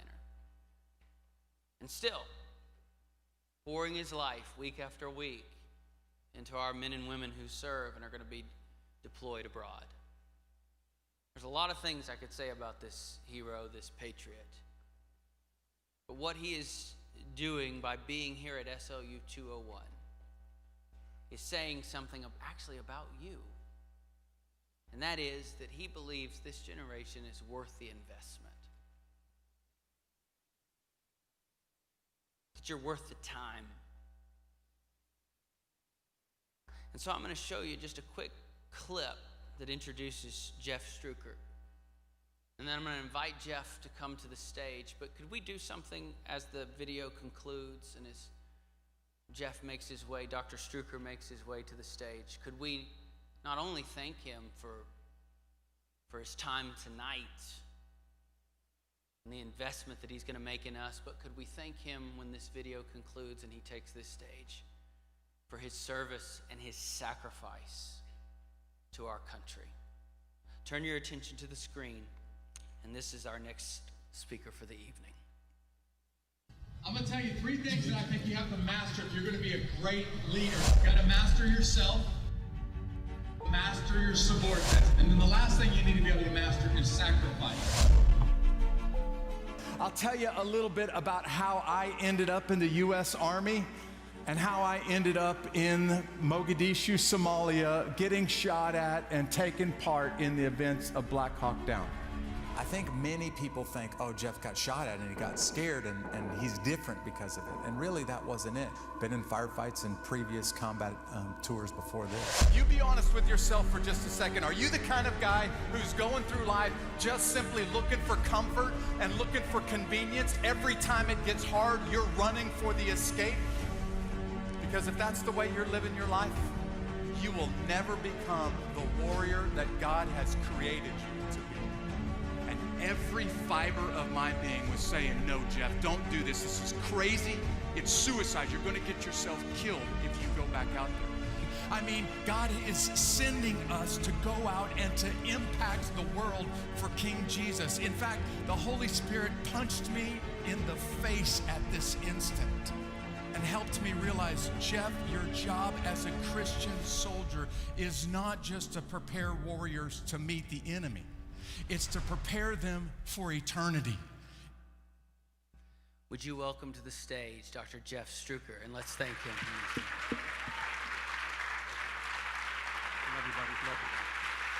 Thank you very much. Thank you. Thank you very much, SLU. Hey guys, I am so glad that you've come to DC for 201. I'm here for 2 reasons, and the first reason and the most important reason is because of you. Man, I have been so impressed with the students that I've seen and the folks that have come through 201. But the other reason I'm here is because of that guy right over there, because of my friend, Dr. Brent Crow. And when he asks, my answer is almost always yes. So what I want to do is, I just got a chance to sit through the same session that you went through with him, and I learned from, like you did, about a patriotism tonight. And I think what I want to do for just a few moments with you is I want to put some flesh to that word patriot. And then what I'm going to try to do is save some time so that we can do a little bit of Q&A after this is over with, and perhaps try to answer some of your questions. Now, I'm going to ask you to write a statement down in your syllabus. Go ahead and get ready to write something down. And then I want you to just write one thing down and then close that book up. While you're up here in D.C., if you don't get a chance to do it the rest of this week, then sometime before you leave, I want you to take a chance to go visit Arlington National Cemetery. Here's the statement that I want you to write down. The government that we have in the United States, it's possible only because of these two hills on both sides of the Potomac River. Let me describe these two hills for you. The statement that I want you to write down is, this government in our country is only possible because of these two hills. The first hill is Capitol Hill, where we have the privilege of electing leaders who argue and discuss and eventually come to some kind of compromise and put legislation out that leads our country. But the other hill, and I want you to write this in quotation marks or in parentheses next to that statement, is the hill on the opposite side of the Potomac River. I'm not talking about the Lincoln Memorial, not talking about the Washington Memorial. I'm talking, you got to go on to the other side of the river. It's the hill in Arlington National Cemetery. Those two hills are what makes this kind of government possible. And when you leave Washington, D.C., I need you to leave understanding the significance of those two hills. If you have one but not the other, it's not possible. Now go ahead and close your book up. This kind of government, this exercise, or what the Founding Fathers referred to as this experiment in freedom, is only possible because of these two hills, Capitol Hill and the hill in Arlington National Cemetery. And I want to use a little bit of my story to try to put some flesh to patriotism for you. Man, when I was sitting where you are right now, when I was a senior in high school, just a few weeks or a few months away from graduating, I had no idea what I was going to do with the rest of my life. And I'd never considered the military. I ended up spending almost 23 years of my life in the U.S. Army. But when I was a senior in high school, it never crossed my mind until my buddy, just on a whim, decided to join the Army. And then he came back after already signing up for the U.S. Army, and he said, "Hey, Jeff, I just joined the Army. You should join the Army too. It'll be cool." What he didn't tell me is the Army was giving him extra money if he could convince his friends to join the Army too. He didn't tell me that. And so I, with no notice, nobody pushing me in this direction, no real military background in my family, I showed up at a recruiter's office. Pretty sure I skipped school that day to go talk to the recruiter. And I just simply said, "Hey, what's the toughest job in the Army?" And this recruiter didn't hesitate when he said, "No question, hardest job in the Army is to be an airborne ranger." Now, I didn't know the first thing about the military, so I don't know what an airborne ranger is. And this recruiter was doing his best not to let this 18-year-old kid get in over his head. So he said, "Listen, man, before you go any further, I need you to go home and watch this documentary. And I want you to know what you're asking about before you sign the paperwork." And he showed me this documentary. I watched it at my house that night. And this documentary was an expose on Ranger School. It was done by 2020, and it showed that some of the toughest, smartest, strongest men in an American military, all branches of the military, will come to Fort Benning, Georgia, would attempt Ranger School, and most of them didn't even make it through the first week, let alone graduate months later. And he had me hooked, man. I took this videotape back the next day, handed this documentary back to him and said, "Listen, If it's really that tough, I want you to sign me up because I want to become an airborne ranger. And really what I was trying to figure out is, do I have what it takes to serve with the best of the best? But I also had a hidden goal. I'm going to tell you what it is, but I wasn't about to tell that recruiter because I'm pretty sure they wouldn't have let me in the Army. I really wanted to go to combat, and I wanted to test myself against enemy fire. You see, this goal goes back for me many years. In fact, it goes back to the time that I was 7, 8, 9 years old. It started for me when I was a kid, growing up in a home that didn't go to church. Nobody talked about Jesus, and I grew up with this overwhelming fear of dying. And I mean, I woke up in the middle of the night absolutely terrified, knowing one of these days my life is going to end and having no idea what happens next. So I'd wake my family up and I'd ask them, what happens to you after you die? Where do you go? What is it like? I'll tell you, a family that doesn't know Jesus, doesn't go to church, here's the answers that they gave me. Jeff, when you die, you go to heaven. And heaven is where people float around on clouds and play harps. And when I asked them who gets into heaven, their answer was, well, everybody does, Jeff. So what are you worried about? But that answer just didn't really settle things with me. In fact, it always made me thinking something's missing here. And this went on for me for a long time, till I was 13 years old. You see, at 13 years old, for the first time in my life, somebody cared enough about me that they sat down at my dining room table and they started to explain to me who Jesus was. I'll never forget this young married couple that lived directly across the hall from me in our apartment complex. They came over to my apartment and they said, Jeff, can we have a conversation with you? There's something really important we need to talk to you about. And then they explained to me about sin for the first time in my life. They told me who Jesus was and what he did for me. And this couple couldn't possibly know me well enough to know how important these words were. But they said, Jeff, if you will surrender your soul to Jesus Christ, he will change your life right here, right now. It's called the abundant life. John chapter 10, verse 10. Jesus will give you new and abundant life. But he will not only give you abundant life. Jeff, if you'll turn your soul over to him, he will give you eternal life. And you don't have to worry about what happens to you after you die. Guys, I don't even remember what I said that night, but later on, after my neighbors left my apartment, I got out of my bed, I knelt down beside the side of my bed, and I just simply said, God, I'm a sinner, and I don't want to live with this fear of dying anymore. God, will you forgive me? Will you change me? And y'all, when I woke up the next day, there was something radically different about me. So different, in fact, that when I got off the bus from school the next day, instead of going to my apartment, I went to my neighbor's apartment and I knocked on their door and said, I did what you guys told me to do last night, and something is different inside my life. I don't even understand it, but something has changed. And that was the moment that fear of dying, God took it away totally and completely.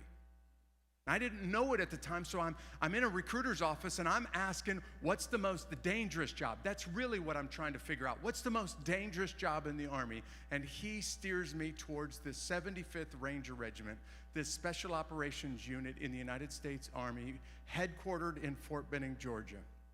I would spend almost 16 of those 23 years in the Army serving in that unit. I loved those guys, would give my life for those guys. So I joined the Army just wanting to go to combat. Been in the Army for a couple of years. When I get notified in 1989 that the United States is getting ready to invade the Republic of Panama, this is Operation Just Cause.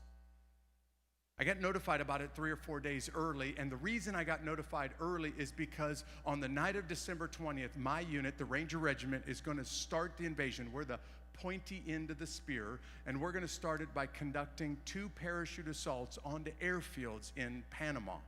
We'll grab those airfields, we'll fly in the rest of the invasion force, and then after we do that, our job is to go out and defeat the Panamanian military. But ultimately, we're part of this big special operations unit that's there to find the country's leader, Manuel Noriega, capture him, and bring him back to the States to stand trial.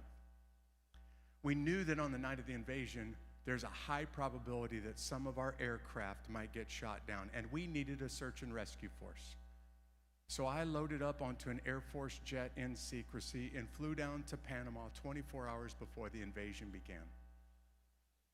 I watched as we conducted that first night of the invasion, December 20th, 1989. I flew all over the country, defeating the Panamanian Defense Forces, and ultimately was part of that task force that captured Manuel Noriega and put him back on a plane and sent him off to a jail in Miami, Florida, where he'd spend the rest of his life. And I got shot at a couple of times in Panama, but they were never one of those life or death, I'm not going to survive to see the next day kind of circumstances for me. In fact, most of those things were the kind of stories that I heard my friends who had been in front of me, had gone to war, they were the kind of experiences that they talked to me about. So there was still some things about the military, still some things about combat that I needed to know even after I got back from the invasion of Panama. I do want to impress on you one thing. Listen, I am 20 years old in Panama during the invasion, and I came back learning a lesson because some of my buddies who were 19 years old were right next to me when they got killed, and it reminded me how brief life is. Would you look up here for just a second? You see, I tended to live my life, and chances are you do this too. I tended to live my life then like I'm gonna have 100 years to figure out my problems and take care of my mistakes and tie up my loose ends. Like I lived like there would be some promise that I'd be around tomorrow. And I need to remind you, nobody has that promise. I didn't have it then, you don't have it now. There's no guarantees. So if you're sitting on something that you know needs to be done, don't drag your feet. Take care of it tonight or tomorrow morning if you can. So I get back from the invasion of Panama, and I've been dragging my feet for a couple of years on the one thing that was at the number one item on my list of this is something, a regret that I would have had if I didn't make it back from Panama. And the number one thing on my list is asking my high school sweetheart to marry me. She's right back there in the corner of the room. Dawn, would you wave at everybody? I just want to embarrass her. That's why I did that. So as soon as I got back from the invasion of Panama, I went out and bought a ring and flew home and proposed, and we set a date to get married. Now, we spent about a year planning the wedding. Well, you know how it is, ladies. She did all of the planning and preparation. I didn't do any of that stuff. But if you know history, you know that a year later, the U.S. is involved in Operations Desert Shield and Desert Storm in Kuwait and Iraq. I'm in Fort Benning, Georgia, in the Ranger Regiment, this clandestine unit. She's in our hometown, halfway across the United States, and I convinced my commander to let me make a phone call. And the call basically goes like this. Dawn, I can't tell you where I'm going. I'm not authorized to tell you when I'm leaving, and I don't know when I'm going to get back, but I'm pretty sure I'm not going to be in the country on our wedding day. Yeah, and when you're that far into the planning and preparation, this is basically saying, hey, that whole white church wedding that we had planned, you can scrap those plans because I'm pretty sure I'm not going to be here. And after a long pause on the phone, she said, Jeff, if you're going off to war again, we need to get married right away. Now, guys, listen for just a second, because I did what any smart guy in this room would do. I said, yes, ma'am, and I got on a plane, and I flew home. We got married that day in a very small ceremony in our family church, and then back to Fort Benning, Georgia, and eventually I made my way off to Kuwait as part of Desert Storm. Now, I got in a firefight in Kuwait too, but this is nothing like I experienced in Mogadishu, Somalia. So just humor me for a second. Quick show of hands. How many of you in this room have seen the movie Black Hawk Down? All right, I'm going to tell you a war story or two from Black Hawk Down. And really tell you how that became a turning point in my life that I never expected. So by the time that I go to Somalia, I am 24 years old. I'm a squad leader, which means I have about 10 Rangers that I'm responsible for. But I have already been to combat 2 other times before this. Listen, this is not my first rodeo, and I kind of know what to expect. My guys, however, have never been to war. And they're scared, and they're looking to me for leadership. And one of the things that was different about Somalia is, unlike the United States, unlike what you just heard from Brent, this is a country that did not value human life. They would send their women out to die. They would send their children out to die. They would gladly send anybody else out to die just to kill some Americans. So when we show up there, the night that we get off the airplanes, we start to get attacked, and it is every night, literally every night from the entire time that we're there. We're ambushed or attacked by the local militia. Now, Somalia didn't have a government at that time. They don't have what we have in the United States. And the capital city of Mogadishu, there was no military, no police force. So basically, if you had guns, you could do anything that you wanted. Literally, you could do anything that you wanted. There were 7 warlords. Think about these guys like gang leaders. There were 7 warlords in the capital city of Mogadishu, and these warlords started to fight each other to become the most powerful man in their country. Well, at the same time that this war was going on between these warlords, the whole region of Africa had gone through this immense drought, which killed the crops and led to a famine. And by the time that the United States showed up in December of 1992, there were already several 100,000 dead Somalis from starvation. And let me tell you about the kind of country that you come from. The United States couldn't sit back and watch people just starve to death, so the Marines landed on the beaches December of 1992 and started to hand out food to people that are starving to death. And then the United Nations showed up, and it became a huge humanitarian relief effort. And most of those warlords didn't mind the United Nations or the United States being there. But one of those warlords, a guy by the name of Mohammed Farah Aidid, he controlled the Haber Getter clan.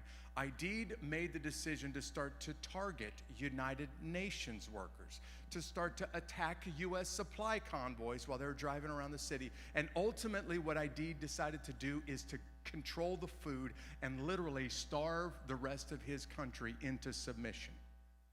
And so in June of 1993, this is that print that you see at the beginning of the movie Black Hawk Down, lasts for about a minute.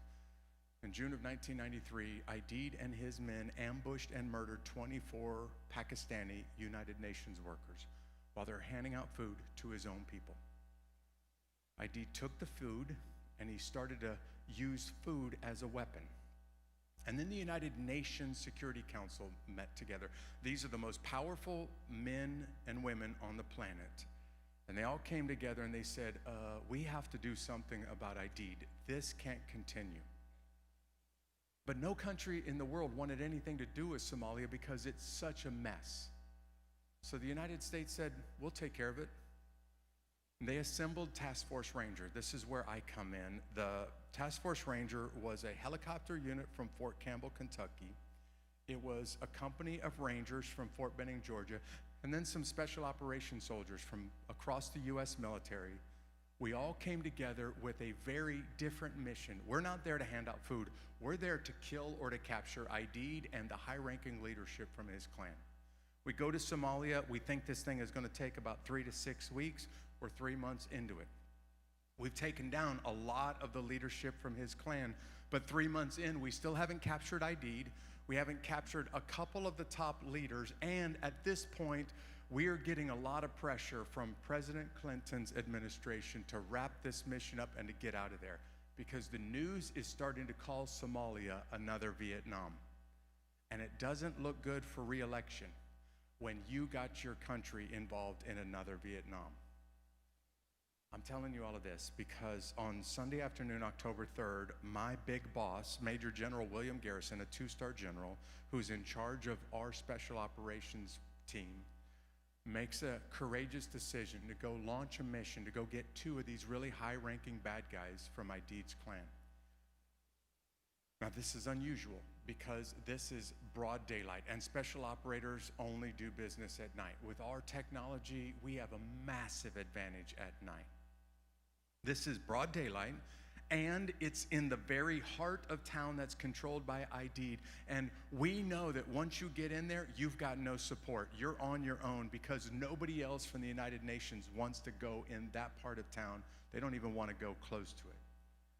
So our big boss, Major General William Garrison, launches a mission to go get these two bad guys, just like you see in the movie Black Hawk Down.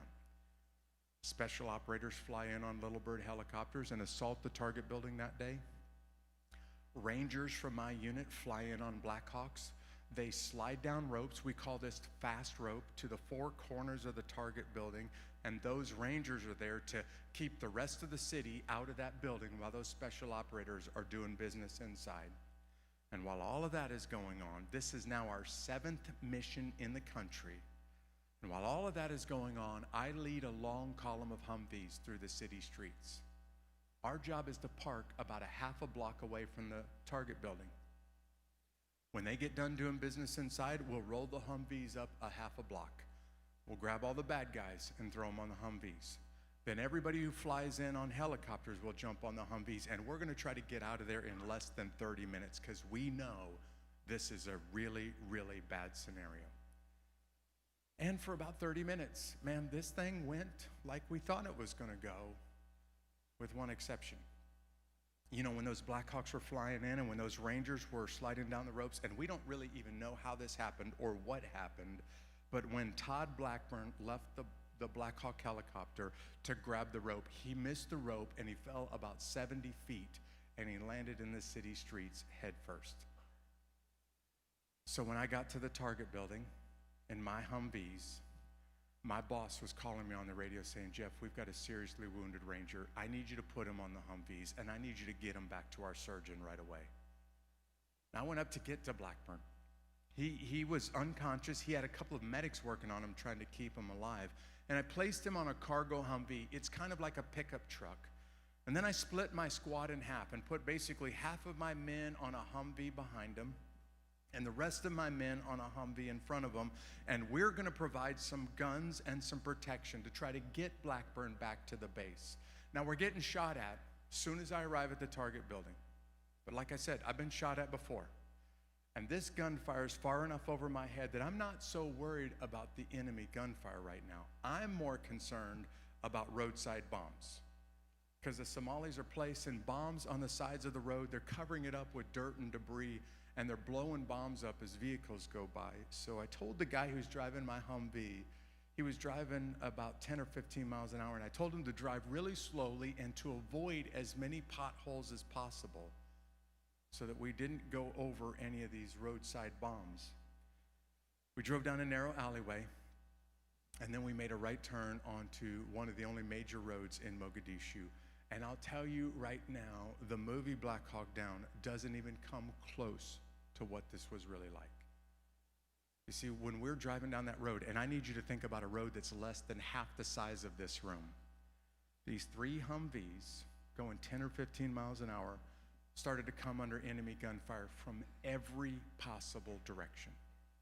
And I'm talking about guys on rooftops that are lobbing hand grenades at us and rocket-propelled grenades going across both sides of the street and automatic gunfire everywhere you look. I had a kid on a .50 caliber machine gun, 18 years old, has only been out of high school for 6 months, and he's holding the trigger down on this .50 caliber machine gun on top of my Humvee and trying to return fire to all of these different directions at the same time. But of course, he wasn't hitting anybody that way. So I told him to take his machine gun, face the left side of the Humvee, pick up all the enemy fighters to the left. There was another guy sitting right behind me who is, to this day, the greatest machine gunner I've ever seen in my life. His name is Dominic Pilla. And I told Pilla to take his machine gun, face the right side of the Humvee, pick up all the bad guys on the right. Another guy in the back seat will take care of all of the enemy fighters to our rear. I'm going to take care of all the bad guys in front of us. And now, y'all, we're just fighting for our lives. And down on the right side of the vehicle, hiding, waiting for us, is a Somali gunman. And I'll spare you all the gruesome details, but when we got right next to him, this guy saw and shot and killed Dominic Pilla at the same moment that Pilla killed him. The 2 guys killed each other instantly. Dominic Pilla fell over into the lap of Specialist Tim Moynihan, and then Moynihan began to lose control and to panic and started to scream my name out. Sergeant Strucker, Pilla's been hit. He's been killed. Guys, that's the moment that I started to want to panic and to lose control. And then at that point, I started to remember, as a leader, Jeff, you're in charge here, and you have to get yourself under control if you're going to be able to get the rest of your men under control, or else this is going to go out of hand real fast. So very calmly, as deliberately as I could, I told Tim Moynihan to take his weapon, face the right side of the Humvee, pick up Dominic Pilla's sector of fire, and kill as many bad guys as possible if we're going to have any chance of making it out of the city streets. Now, I'm going to be really brief about this because I don't have time to tell you the whole details about how ugly this got. But when we finally make it back to the base, this is a total chaos when I get back there. I mean, the medics are rushing to my Humvee to pull Dominic Pilla's dead body off of the back. And the surgeon is trying to get to Todd Blackburn. People are rushing everywhere, and my vehicles are riddled with bullet holes. And I remember thinking to myself, God, I can't believe that we just survived that. Like, look at this Humvee. None of us should be alive right now. This is insane. And about that moment, my platoon leader, Lieutenant Larry Moores, walked up to me. And he said, Jeff, a second Black Hawk helicopter just got shot down. I was fighting for my life. I didn't even know the first one went down. He said, we've already put the search and rescue force on the first crash site where Cliff Wolcott's helicopters crashed. Jeff, now Mike Durant's helicopter has crashed in the city, and we don't have anybody else who can go out there. I need you to get your men back on the Humvees. I need you to go out to the Durant crash site, and I need you to go see if there's anybody alive out there. Just like you see in the movie Black Hawk Down, when he walks away, one of those special operators who came back with me overheard the whole conversation. And he said, hey, Sergeant, if you're really going to go back out in those city streets tonight, don't leave your men sitting in the back of that Humvee and all of that blood. He said, man, that will mess them up for the rest of their life. So I did, as a leader, the one thing that I didn't want to put my men through. I sent all the rest of my guys to go get some more fuel, go get some more ammunition. I pulled this one Humvee off to the side. And while they're getting more ammunition, getting more fuel, I washed the back of this Humvee off with my bare hands and buckets and sponges. And I am not at all embarrassed to tell you, this is the most terrifying moment of my life, hands down. See, at the back of that Humvee, I started to think, if I don't go back out into those city streets tonight, there is no question that the crew at that crash site is going to die. And if I do go back out into those city streets, there's no question that I'm going to die. I was thinking about my men, and I was thinking, I'm going to get every one of my guys killed tonight. This is a suicide mission. If we go back out into the city streets, all of us are going to die. And Dawn and I had been married for a couple of years. We've been trying the whole time to have a baby. And I got a letter just a week or two into Somalia saying that she was pregnant with our first child. And deep inside of me, I was thinking, I'm never going to see my wife again, but my child will grow up and never even know who their father is. And everything inside of me was saying, don't do this, Jeff. But here's something that you need to know about Rangers. They swear their lives to one another. And I mean, literally, they do this almost every day. They do it in what's called the Ranger Creed. And one of the things that the Ranger Creed says is that I will never leave a fallen comrade to fall into the hands of the enemy. I can't leave him out there, even if it means I have to die trying. So I'm standing at the back of that Humvee, and I start to think to myself, God, I don't want to do this. And you know, as a Christian, I said when I was 13 years old that I was placing my life in God's hands. This is the commitment that you made. If you call yourself a follower of Jesus Christ, you have said, here's my life. You can do anything that you want with it. I said that when I was 13 years old, and I really meant it. But I don't think I understood just how significant my salvation was until I was standing at the back of that Humvee. Because at the back of that Humvee, God just made it abundantly clear to me And he didn't make any promises, nor did I really believe that I was going to survive. In fact, I was really convinced I'm getting on those Humvees, there's no way around it, and I am going to die tonight. No question about it. But when I started to think about it, it just occurred to me like this. And I want you to hear these words, because if you're a Christian, this is true of you too when you face challenges of life. You see, I started to think there's really only one of two ways this thing can possibly end. Maybe God will spare my life. Maybe I'll be able to go home to my wife and to our baby that's on the way. Maybe that's what God decides to do for me tonight, but maybe he doesn't. Maybe tonight is the night that I die in combat. But I learned this, and I really want you to hear it. It all occurred to me, Jeff, because of what Jesus Christ did for you 2,000 years ago on the cross, it's going to go like this, and it's only going to go like this tonight. Either you make it out of the city streets alive, and you go home to be with your family in Georgia, or tonight's the night that you start eternity. But before my body hits the ground, my soul will go to the presence of my Father in heaven. Now listen to me, y'all. I started to think about it this way. Either I go home to my family in Georgia, or I go home to my Father in heaven. No matter what happens next, I cannot lose. And it's not because I'm a better warrior. It's because of what Jesus did for me when I was 13 years old. And I need you to remember that when life gets hard and you're facing a situation that you're in over your head and you got no idea what to do next. You see, I got back on those Humvees and I rolled back out into those city streets, not once, but twice. I stayed out there until 9 o'clock the next night, or the next morning. I was absolutely convinced all night long that tonight's the night that I'm going to die. But the rest of the night, I had total peace about it. In fact, I wasn't at all concerned about my death. I was only thinking about my men and not doing something that would kill another one of my men needlessly.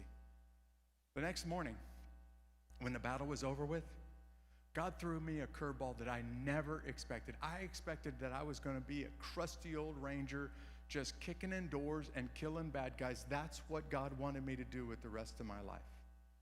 But the day after the battle was over with, when we finally made it back to the base, my buddies started coming up to me, and they all had questions.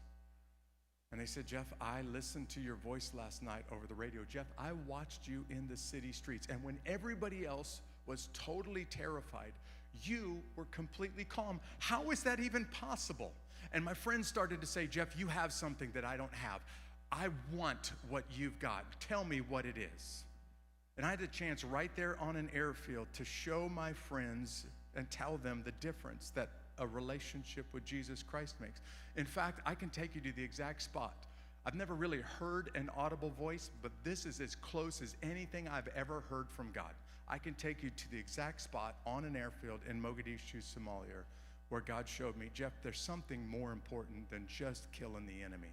As important as that is, what is more important is preparing people for eternity, which set me on the path to become an Army chaplain. And during the last 10 years as an Army chaplain, listen to these numbers, I went to Afghanistan 9 times and Iraq 5 times with the same Army Rangers that I served with in Somalia.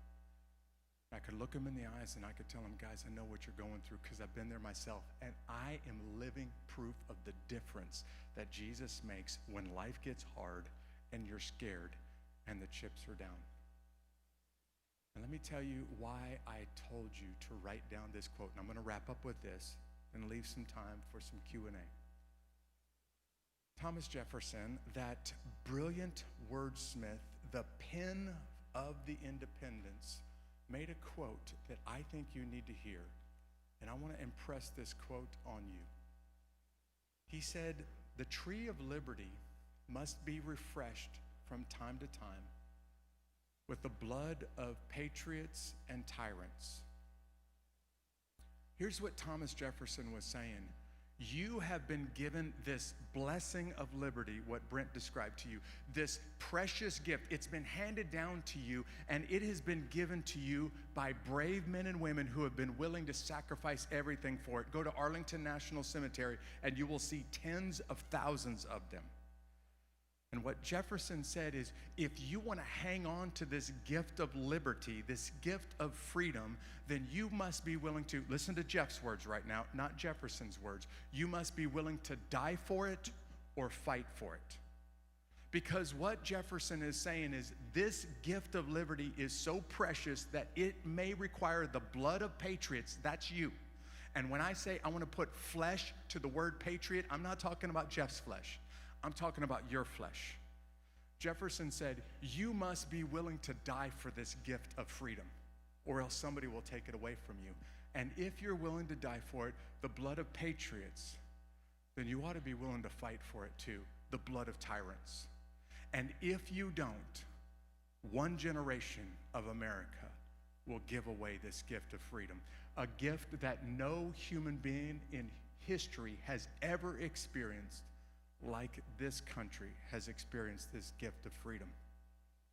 It's only possible because of Arlington National Cemetery. You can't have the kind of government that we have on Capitol Hill without the hill on the other side of the Potomac.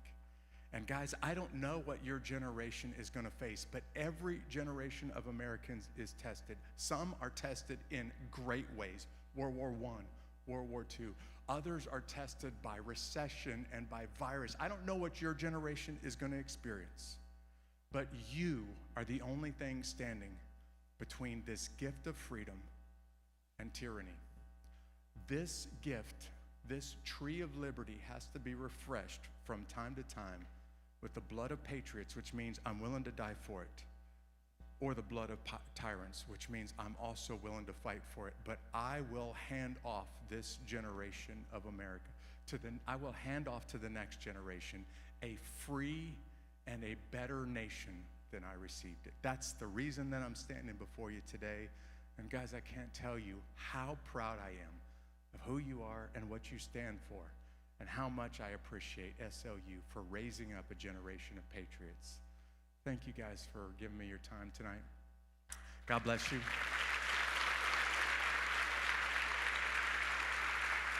Thank you. I asked Nikki and the staff here at SLU if I could just stick around for a few moments, answer a few questions if you have them, and then apparently when we get done, I'm going to hang out with you a little bit longer and maybe sign a book or two if you guys are interested. So here's the way to do this. Are there some microphones in the room? Yeah, so if you have a question, why don't you raise your hand, wait till the microphone gets to you, ask the question in the microphone so that everybody can hear it. And I'll be honest, I don't know all the answers. I don't even know most of the answers, but I'll do my best to answer your question. So there's some questions here in the middle.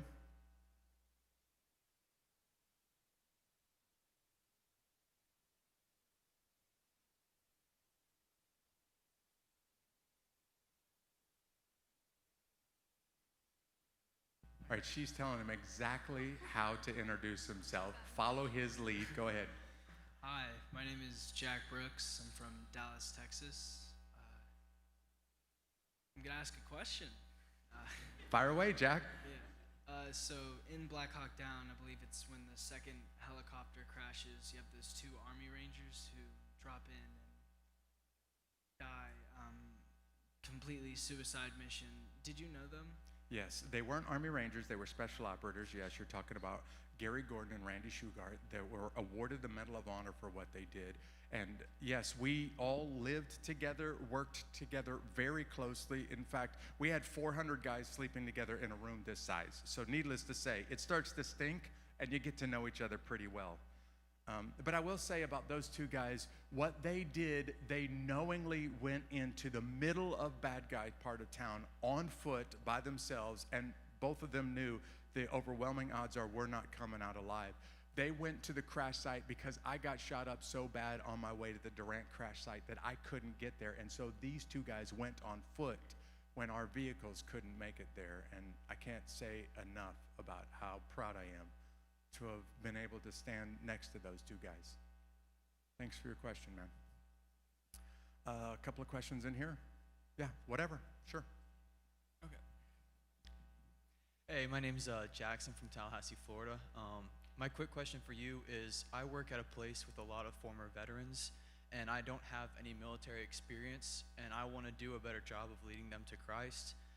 I just don't know how I can relate to them with their stories. How would you advise me, just a typical college kid, to how to really relate to these veterans to lead them to Christ? Yeah, great question. Thanks for asking.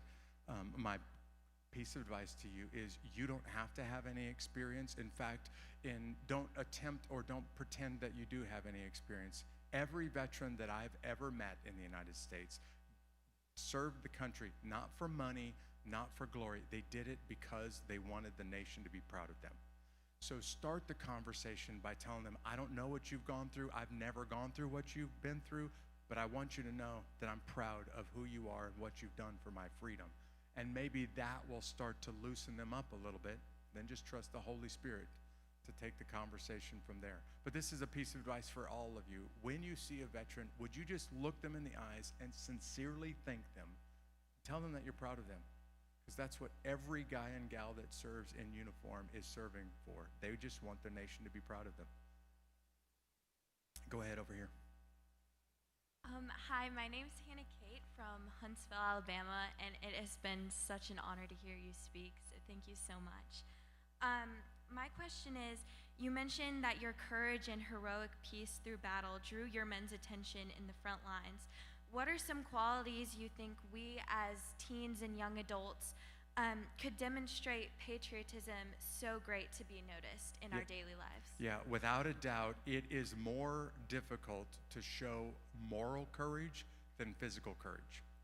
And I'm saying, look, I stood up and I get shot at. You could do that with a moron, but it takes a lot of courage to stand up and to speak out.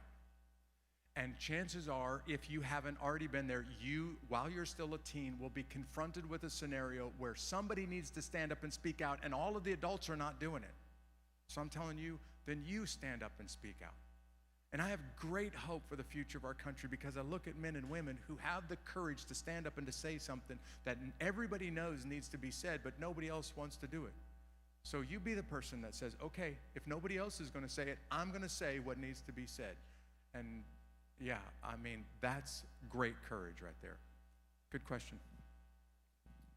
Hey, I'm Caleb from Canton, Georgia. My stepbrother is going into Ranger School within the next month, and what would you recommend? What are some things that help you get through that, and that helped you get through a lot of those tough, like boot camp and Ranger School and Good stuff question.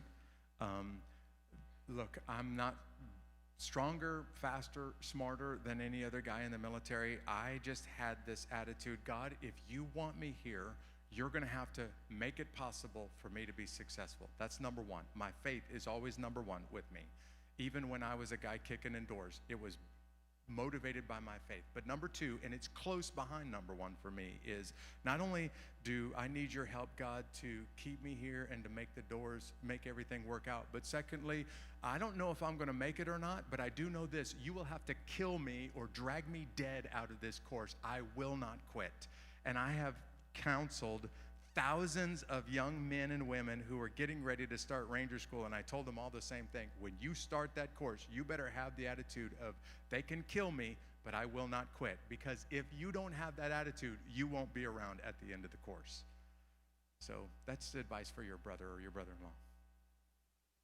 A couple of other questions in here.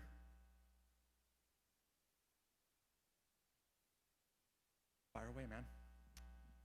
Hi, I'm Carson Roble, and my question, I'm from Nashville, Tennessee, and my question is, through your time in combat and leading others both in combat and spiritually, how do you find the line between our commandment not to kill and having to carry out orders to kill or order other people to do so? Yeah, that's the number one most often asked question that I've been given in my life. Thousands of times somebody's asked a question like that of me. The ethics is not complex, but it does take a few moments to describe. So I want to make just a couple of very quick comments here. The commandment in the original language says the word murder. The Bible is so clear about a distinction between killing and murder that if you read the books of Deuteronomy and Joshua, you'll see God setting aside what's called cities of refuge. If somebody kills, but it's not murder, then a killer, somebody who killed, can run to those cities of refuge, and the people in those cities are supposed to protect the killer. But if it's murder, then the people of the cities drag the guy out of the city streets, and it's an eye for an eye or a life for a life. So there's no question that God makes a distinction between murder and killing. The real point that I would try to make, and again, this needs hours of explanation, forgive me for a 30-second answer, really comes from Romans chapter 13. God instituted government in the first place to protect and to serve its citizens, and one of the things that God gave the government the responsibility to do is to use the sword. Well, the military and killing the enemies of our country is the U.S.'s use of the sword when its nation is threatened. So on September 11th, 2001, everybody in America wanted to know, is our military capable of responding to these attacks that just happened on our soil? And basically what they were asking for is Romans 13, for the government to use the sword to defend her citizens. It deserves a whole lot more than that, but that's kind of preliminary thoughts right there, man. Over here. I got time for one or two more, by the way. Hello, my name is Josh Fallon. I'm from Palm Coast, Florida. And my question is, you served 22 years. What's something that you wish you knew for like people like me and probably a lot of you that want to have a career in the military? What's something you wish you knew before joining that would like help prepare us? Yeah, I didn't know what I didn't know until I got into the military, and then I learned really fast what I didn't know.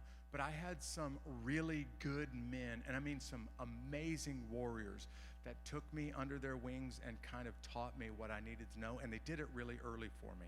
So what I would tell all of you is to find a mentor. Even if you don't end up in the military, find a mentor like you just heard, and somebody who's been there and kind of gone before you and can tell you some of the things that you need to know. Here's something that a mentor told me early on in the military. They said, Jeff, you'll never make it because this is a really difficult life. You'll never make it unless you get comfortable with being uncomfortable, because you're going to be uncomfortable basically every day, all day long for the rest of the time that you're in the military, and you're going to have to get used to it, or else it's going to chew you up and spit you out. I would have never even thought to get comfortable with being uncomfortable until I had a mentor come alongside me and tell me how to do that. So my advice is find a mentor, man. Everybody needs a mentor. One more right here in the middle. My name is Peyton Qualls, and I'm from Nashville, Tennessee, and I can't imagine the amount of impactful and powerful people that you've come in contact with all throughout your career, and I just wanted to ask, what is the greatest piece of advice you've ever been given? Yeah, I just answered this. By the way, I don't want to steal you need to listen to the podcast that I just recorded with Brent, the Chasing Elephants podcast. Don't know when that thing is going to drop, but it'll drop, I guess, in a few weeks. Nikki, do you know when that thing is? It's going to drop tomorrow. Okay, that very question was asked in that podcast. I just gave one of my favorite quotes of all time at the end of that podcast, but I'm not going to tell you so that you have to go listen to it. I think one of the greatest pieces of advice that I was given, and this goes back to becoming comfortable by being uncomfortable, is somebody challenged me early on, Jeff, challenge yourself and do it almost every day. In other words, do hard stuff. And they basically said it this way: hard times don't last, but hard men and women do. And so just challenge yourself. Don't be the kind of soft person that whenever life gets hard, you're not ready for it. Challenge yourself every day, and when the hard times come, you're ready for it. And they basically challenged me to go do hard stuff and to go find challenges. And I'm a kind of guy who just looks for challenges, sometimes perhaps in a masochistic way, looking for challenges because I want to keep doing hard stuff, because hard times don't last, but hard men do. Did that answer your question? I feel like I didn't answer it. Okay. Hey, y'all, do hard stuff. That's going to be my concluding thought when I hand the microphone back over to Nikki. Thanks for your time today.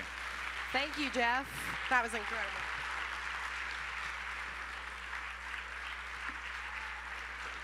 Whoops. We'll just ignore that. I lost my sheet right there. Students, let's give Jeff one more round of applause. Wasn't he phenomenal? Thank you so much. That was incredible.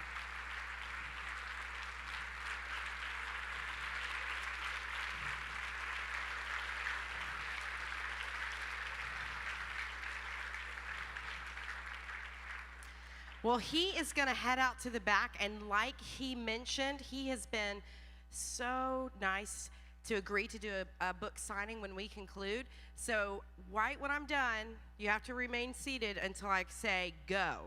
Any cheaters, you get to the back of the line, all right? But he does have some books, and he has agreed to sign it. Students, you asked some phenomenal questions. We are so proud of you. You leaned in this first day. I can't believe that we're at the end of that. We're going to have some more opportunities tomorrow to ask questions. So I would encourage you, as you're thinking about it and you're looking at the speakers, you all did such a good job tonight. Write those questions down. Think about it. And it's always so great, like you did tonight. Introduce yourself, where you're from, and you'll be excited about those opportunities tomorrow. Also, here's what I want you to do tonight as we conclude. I want you all to open your syllabus to the very back page, page 143.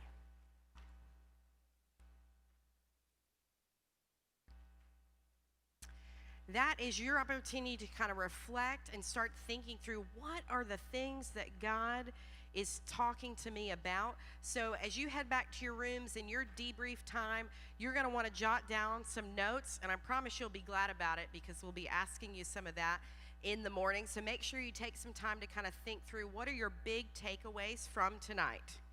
That being said, you ready to hear about what happens in the morning? 8 o'clock. Now, for some of you, you have been waiting to come to 201 for 2 years. So I know you may have forgotten, unless you did it virtually last year, but you may have forgotten. You know, normally day 2, SeaWorld morning, we have you up at 6 o'clock, but here at SLU 201, we ease you in. So you get breakfast a little later, 8 o'clock, and then we're going to get started at 8:45, and you can see by the schedule, we are going to hit the ground running, and we are going to go all the way until 5 o'clock and then give you a good break to get a little fancy for the evening. So you're going to want to make sure that you come downstairs tomorrow at 8 ready to go. Now, the STARS group did a phenomenal job with this, and I'm going to ask you all to do the same. Students, every year when we come to a hotel and people hear that there is a student group on site, they kind of do a big sigh like, oh man, what are we in for? And yet we have been at this hotel since 2013, and the response the next morning is always the same. Wow, there's something different about your students. As we leave tonight, yes, you need to talk about what you learned, and you need to go back to your hotel, but just remember that there are other people here, and we have the opportunity to immediately put in practice what we've learned today.